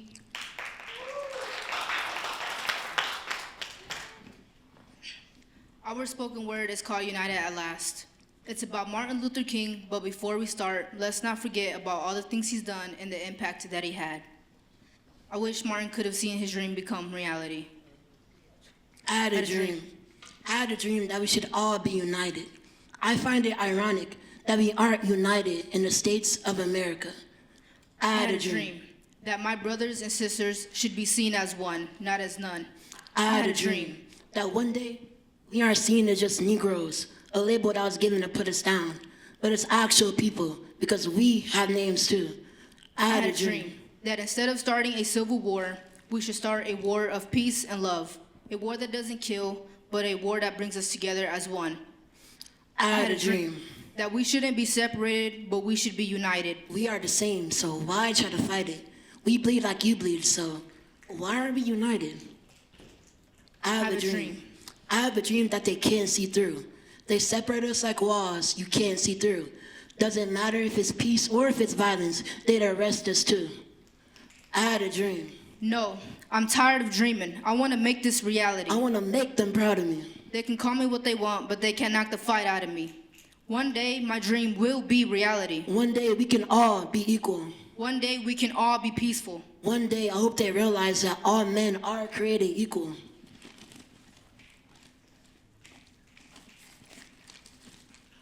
One day, we can all be united in the States of America. April 4th, 1968. King was assassinated. His life was cut short, but not his dream nor his reality. His death left an impact as great as his speeches. His death brought people together even though he couldn't see it. He's finally achieved the dream he's been preaching. At last, we are now united in the States of America.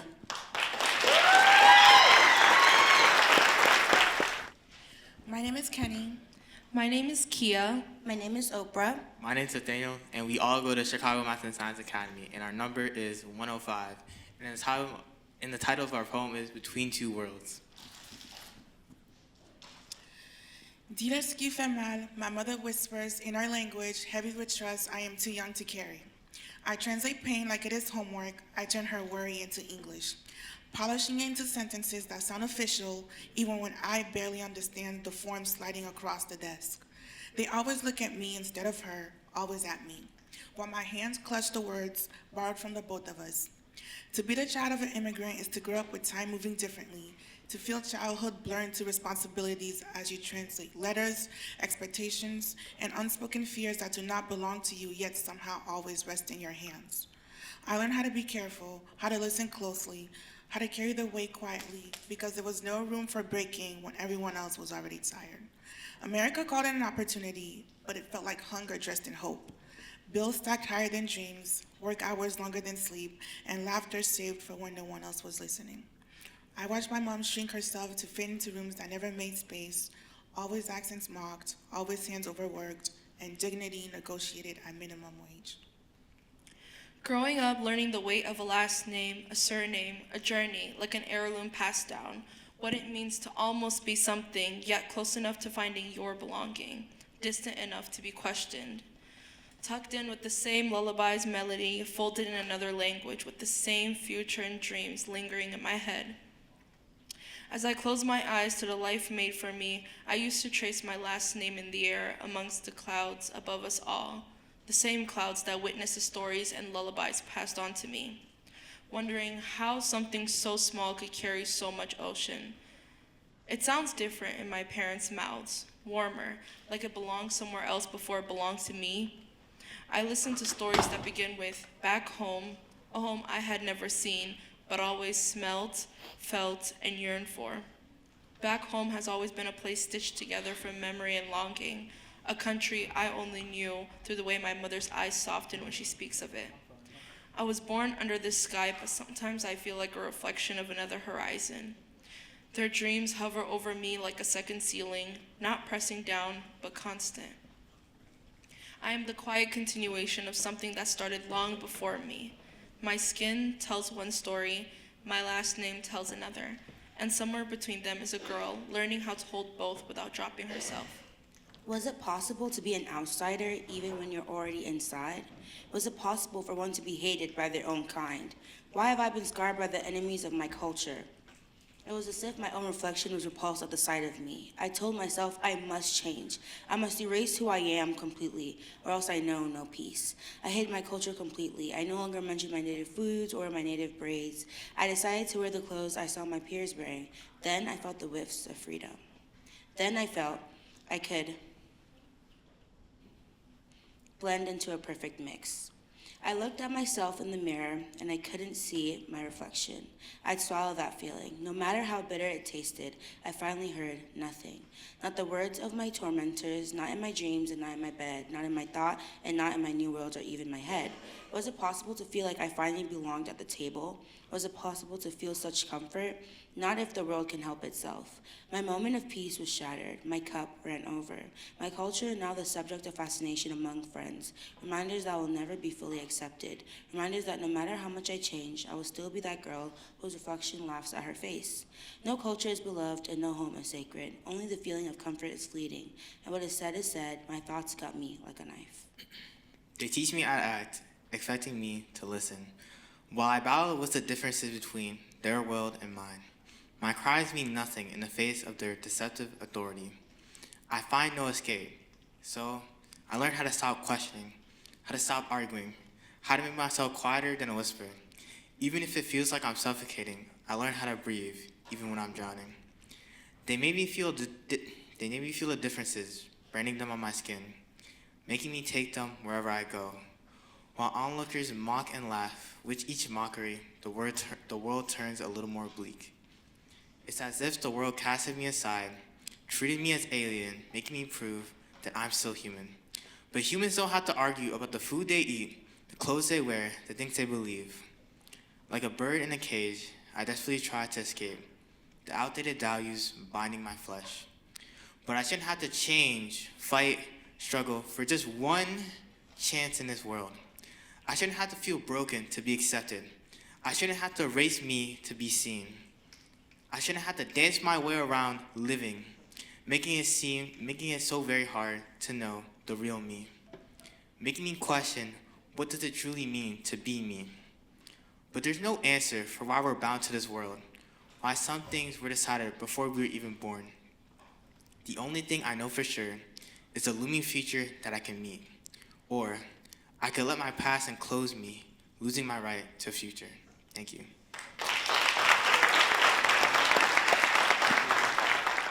My name is Josiah. My name is Elisha. My name is Dalia. Our number is 106, and we're from Dayton, Horizon Dayton High School. Joy is my rebellion. The year is 1785. The hot sun etched its heat to my split back. My trembling, blistered hands gripped the cotton with a silent prayer that someday my kin would make it far away from here, far away from the striding customs of this plantation, far away from the fragile, blistered fingers and the stinging split backs. But even beneath the watchful eyes of my enslaver, something still lived deep within me, something that he cannot whip for me or beat for me.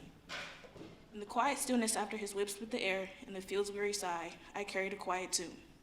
I found a note, sang it under my breath and held it gently, low, soft, sacred. A melody that my kin has passed into my mother's bones. She pressed it into my bones before her body was sold south. A melody that clings to my ears when the night grows quiet. A key-locked promise, carried further than the length of my chains.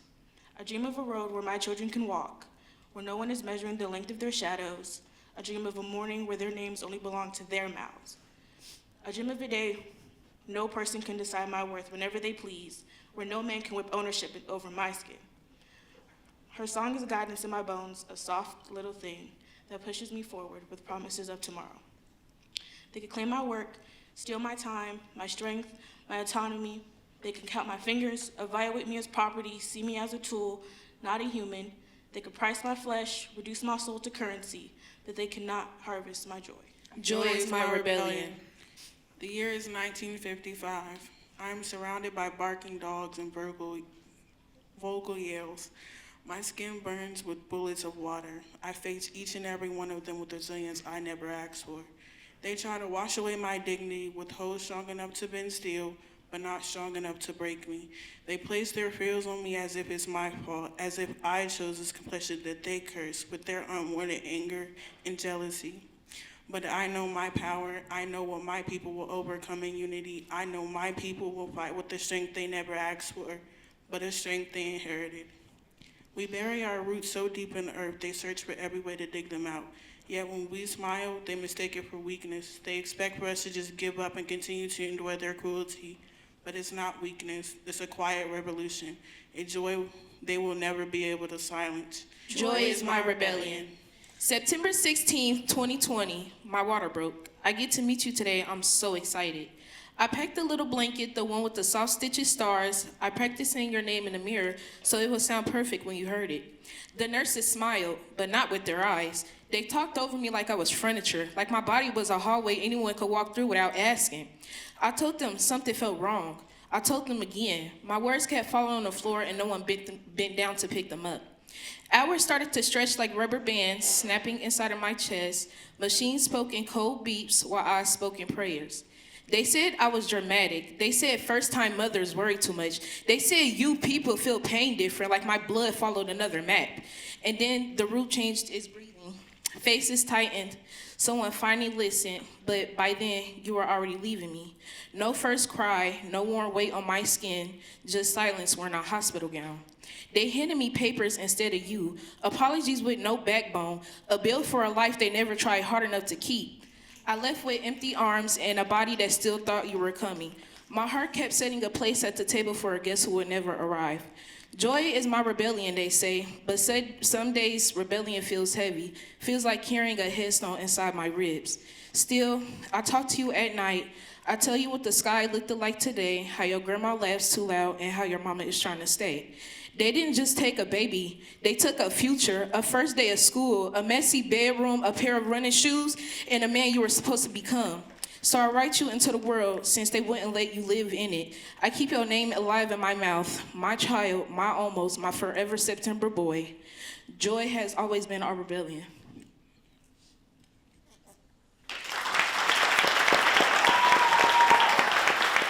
Hello. My name is Kamaria Hero. My name is Patience Bay, B-E-Y. Our number is 107, and we're from Horizon Science Academy, Toledo. Our poem is called High School. Graduation. All I want to say is High school. As I entered and walked these new halls, saw the lockers plastered on the high school walls. in my mind, I could already see. I thought I knew what was in store for me. You know, like movie show it would be. Eventually, reality hit. I didn't consider the rules we get. I argue, walk out of class, and throw a fit. Ask me if I regret it? Honestly, not a bit. Eventually, you'll understand. Teachers do pick. You just gotta be the bigger man. But as a freshman, I didn't care. If you walk in ISS, bet I was there. Barely came to school, my sibling said, That's not fair. At the end of the day, my report always came in with an A. Cause yeah, by my grades, I don't play. Slowly but surely, sophomore year was here. And just like before, I had high hopes, expectations of cheer. After a while, I couldn't wait for the end to be near. Now, I'd be lying if I said I didn't have fun. But Lord knows, I was ready to be done. The people in my friend group acted as the trigger to my gun. Girls overly got mad because they wasn't the only one. Beginning my junior year, I had a goal. In order to succeed. I need to change my mindset. As a whole. My main priority wasn't my grades. Simply keeping it classy, debriefing instead of fades. Despite the mindset that I came in with, you know how I go. People run their mouth being messy, saying me and him talk on the low. Y'all want somebody to get caught up so bad. Whole time, that's just a bro. Although I can say last year wasn't all that bad. I know I always had an attitude, but certain people knew how to make me mad. I kept some real friends, and for that I'm glad. The people I spend time making memories with together, I'll carry them down, deep down with me forever. At last, I'm a senior. Reaching the end of my high school years, I got a little distant and started off on the wrong foot with a few of my close peers. Just know, when I graduate, I'll shed a few tears. It's a lot going on. We're trying to find our future careers. What is that you want to grow and do? I already figured out my path. What about you? Considering my high school experience, the people I've met, things I have and have yet to learn, my good versus bad phase, our homeboys arguing, we catching strays, to even think in a few months we'll separate and go different ways. Graduation. For the last time these last days, I walk these familiar halls, see all my old lockers, plus my senior pickup on the walls. In the back of my mind, these memories play Play like an old CD. High school is kind of like the movies we see, except when you fall down, you actually scar your knee.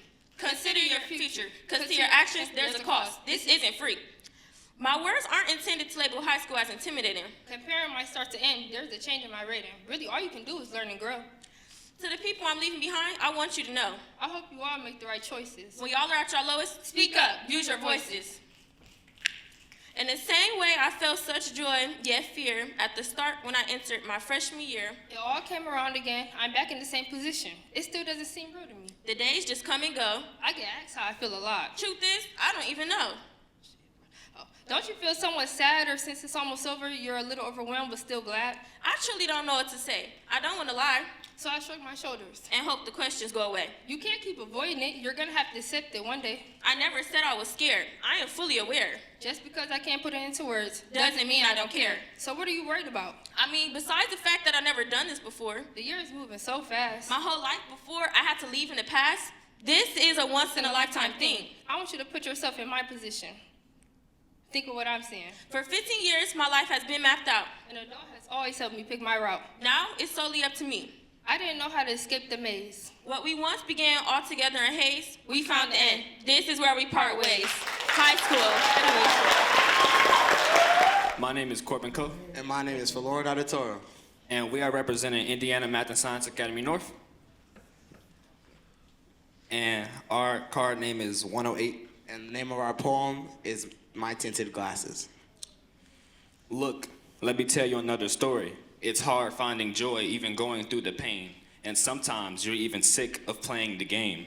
Your mental creeps up and then you start being afraid. But it's okay, joy is coming, you just have to look. At this time, you feel it coming, hanging from a hook. Joy appears, now it's time to open up the book. I can't give up, I genuinely have to leave them shook. I will never give up, not even through this fight. I know my rights, I'm not a stereotype. I will never fall, I will never crawl, I will never give up, I will never give up. I'm not from here, this country, this place. Get ready for what I'm about to say. It's a lot to take in, so be ready to embrace the pain. Putting on a mask, it sounds like it should be a really easy task. Until you look in the glass and you realize you're a monster, you're a combination of what you've amassed. Left, right, the answer seems to never be in sight. I wanted to be a follower, but I needed to be a leader. There's no joy trying to read alongside the reader. Joy is coming my way, so it's time to win. It's time to start now, but we've already begun. Walking in my shoes, now I see my reality. I know who I am and what I have to be. I'm happy now. Joy came and picked me up. My heart will always know that we will never give up. I never gave up, but I made the same mistakes again. In reality, all I wanted to do was to fit in.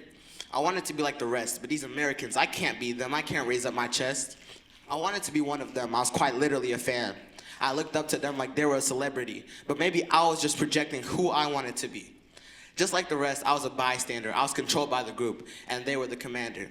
They kept talking, but it was just reckless banter. And that's when I started to look at them with real eyes, and I started to realize that this is not who I had to be, nor who my parents would want to see. I will keep going, I will never stop. There's light at the top, let's go to the top. Let's keep it running with no more fronting. There's light at the end, it's time to begin. One day you could be doing the worst, and then the next day you could be doing way better. Sometimes it could really feel like it's a curse, and through joy, your mind goes back to the regular. I'm going through this pain, I feel like I'm broken. I'm freezing in this cold, my mind feels frozen, but I cannot forget, I will indeed follow joy. I cannot let go, I will indeed follow joy. Everything was tinted, you even lost all your senses. Take off the glasses, you don't need any more defenses. At first you couldn't see, but now everything's been unraveled. You took off your glasses, now you can see how far you've traveled. I took off my glasses and I even saw the vision. I saw the pain from the game and I started reminiscing. New intentions, now we're overcoming bigger battles. Glasses are taking off, now I can see how far I've traveled. I've been through the rain, even the trials and tribulations. And all I did was pray, and I escaped every bad situation. That shows, don't let anything ever blow your bubble. Always remember there's joy in the midst of struggle. It's never impossible to change your sense of mind. The clock will run, but you know that you can't rewind. No mountain is ever too high to climb. In reality, change will become better with time. All right, how about that team event?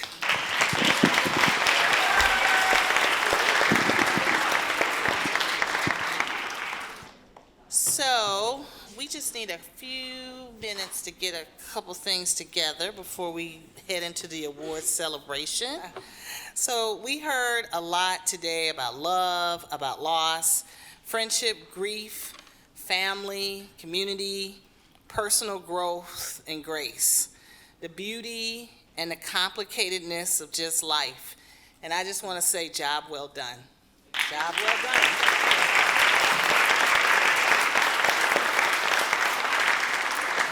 So thank you everyone who have come together on this March 14th. We build community right here in this space. So thank you for that. So thank you for participating. Thank you for being respectful. Thank you for encouraging our spoken word artists. We're living through really complicated times. And you guys who come up here and articulate your feelings and your thoughts, you are our future. You are I really mean that. I'm not saying that as an adult with gray hair. I really mean it. And you're going to lead us into the next millennium. So stay strong. Keep writing, keep thinking, keep being inspired, keep sharing your stories. And at this point, I think we're ready. Can I get a drum roll?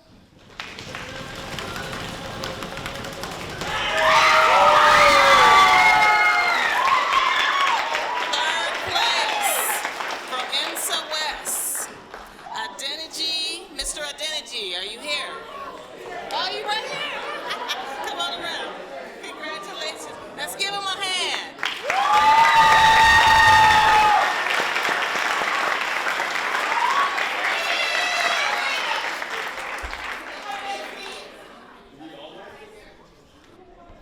Oh, no. Yeah. Okay, you get your picture? You got his picture? Okay. All right, one more hand for Mr. Adeniji, third place.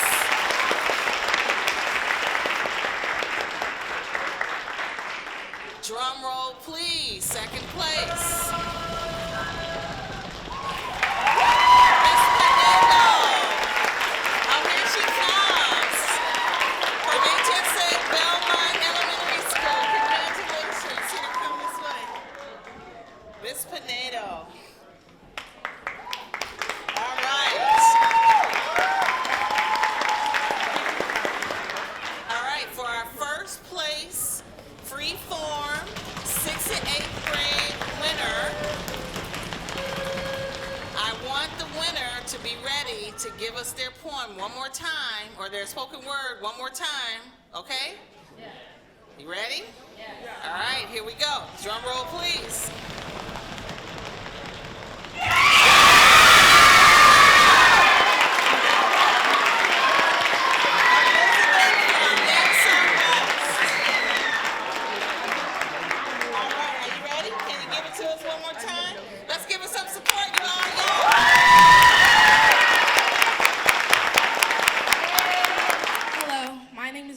I'll be representing Indiana Math and Science Academy. My number is 4. Tell me, if a woman can refuse to stand enough to make a nation tremble, why does my joy still feel like rebellion? If a man can stand on marble steps and release a dream so close like it lives his body, it sounds like 1963, don't it? But rebranded. 381 days they walked, 381 days of blistering feet, choosing dignity over ignorance, churches bombed, homes invaded, bodies jailed, children spat on for daring to learn, student escorted by federal troops to enter a schoolhouse because education was considered too powerful for their skin. Minjin Brown, Elizabeth Edford, Ernest Green, Thomas Madison, you think I'm done? Stay with me now. Mabel Plateau, Gord Correa, Terrence Robinson, and Terrence Johnson.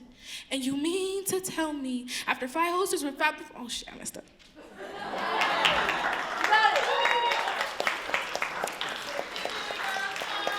America watched our fear, neglected it because it felt like the norm. America watched families separate just like this country, torn at every stem.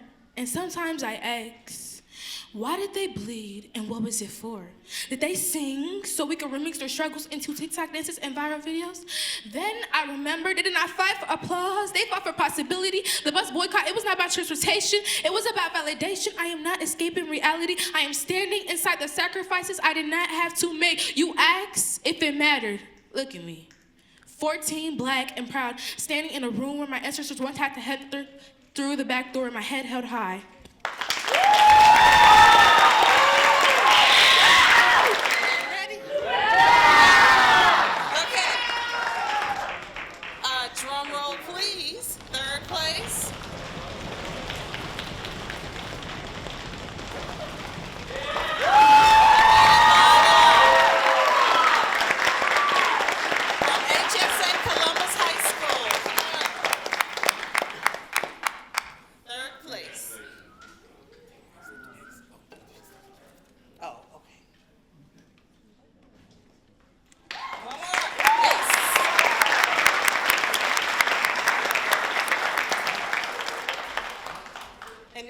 our second place, 9th through 12th grade free form.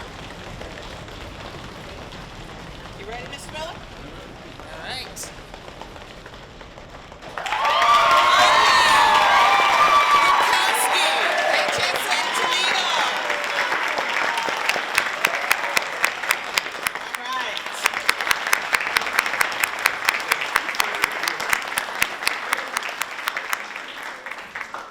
Thank you.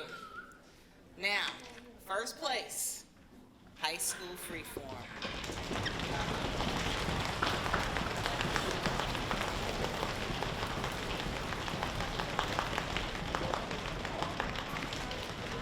Come on. There you go. There you go.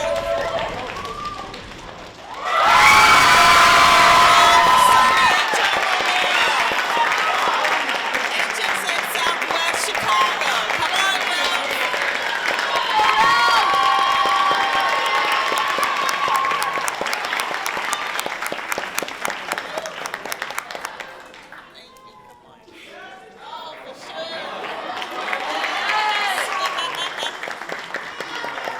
Let's give it up for Ralph. Yes.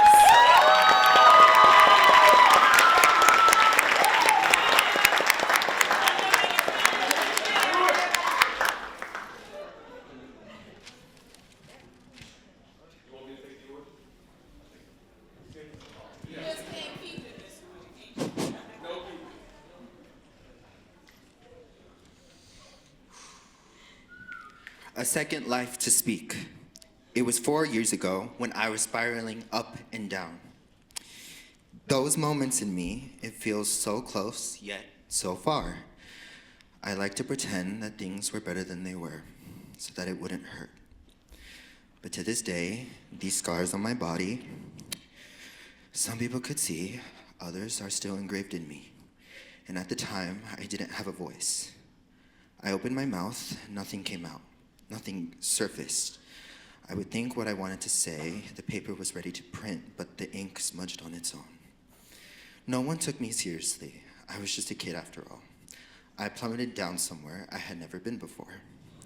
It was bleak, silent, made up of my darkest thoughts. I suffocated. Every call for help, my own mind would drown me. When people noticed I was falling apart, they told me, see the shapes, see the colors, and everything else life has to offer. But my mind didn't clear its waters, and every time I was able to peek my head out, I was stranded in the middle of an ocean. Since I was alone, I had no one to turn to but myself. My screams were always muffled by that gray liquid, and my lungs would burn. And I wish I could say to my younger self, your body is a luxury, something to be cared for and cherished. It's a piece of paper, and when you cut paper, it never goes back to the same way it was.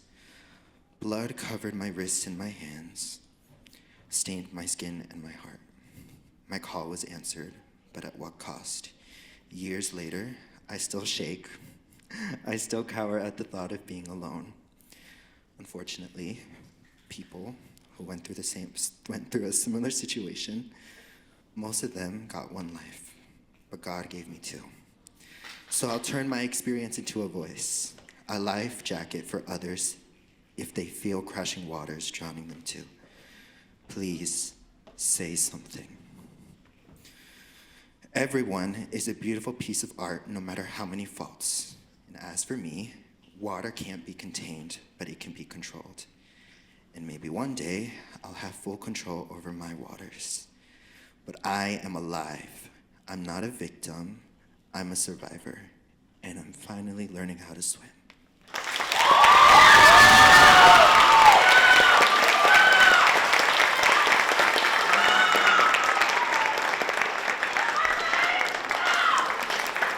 Thank you, Ralph. Thank you.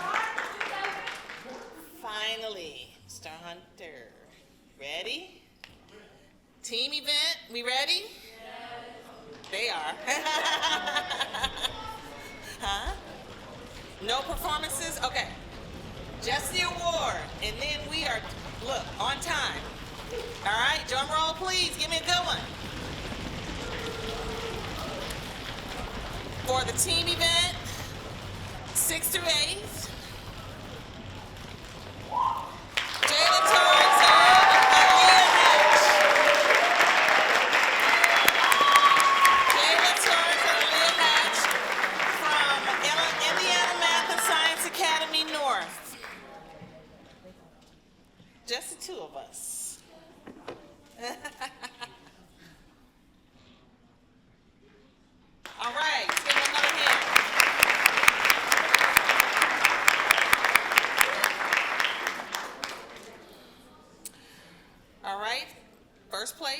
8th grade team event.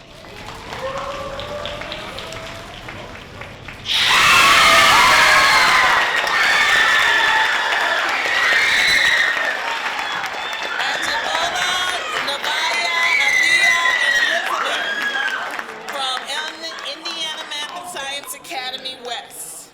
Team Click.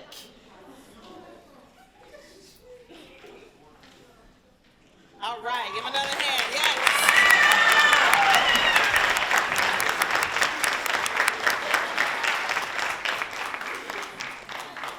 All right, we've got team, 9th through 12th grade team event. Second place, drum roll please. Third place, oh I'm sorry, third place, drum roll please. Team United Elijah Belcher and Natalie Salas Barajas. Let's clap them down to the stage, guys.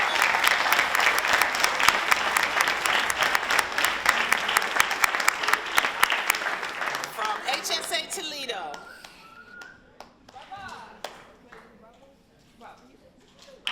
All right, thank you.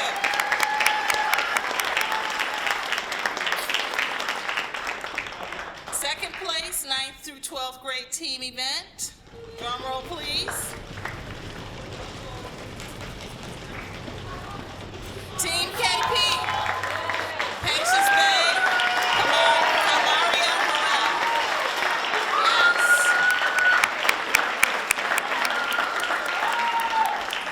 Oh, they're coming out of the audience like the Oscars. Look, come on. Congratulations. Let's give them some more support, you guys. Yes.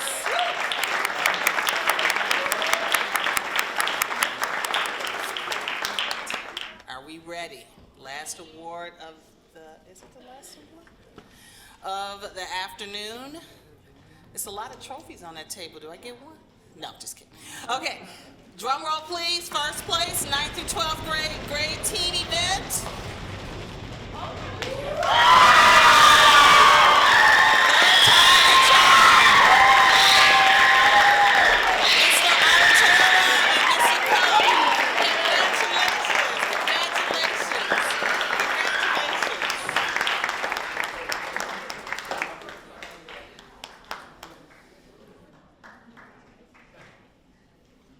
All right, team, third time's a charm.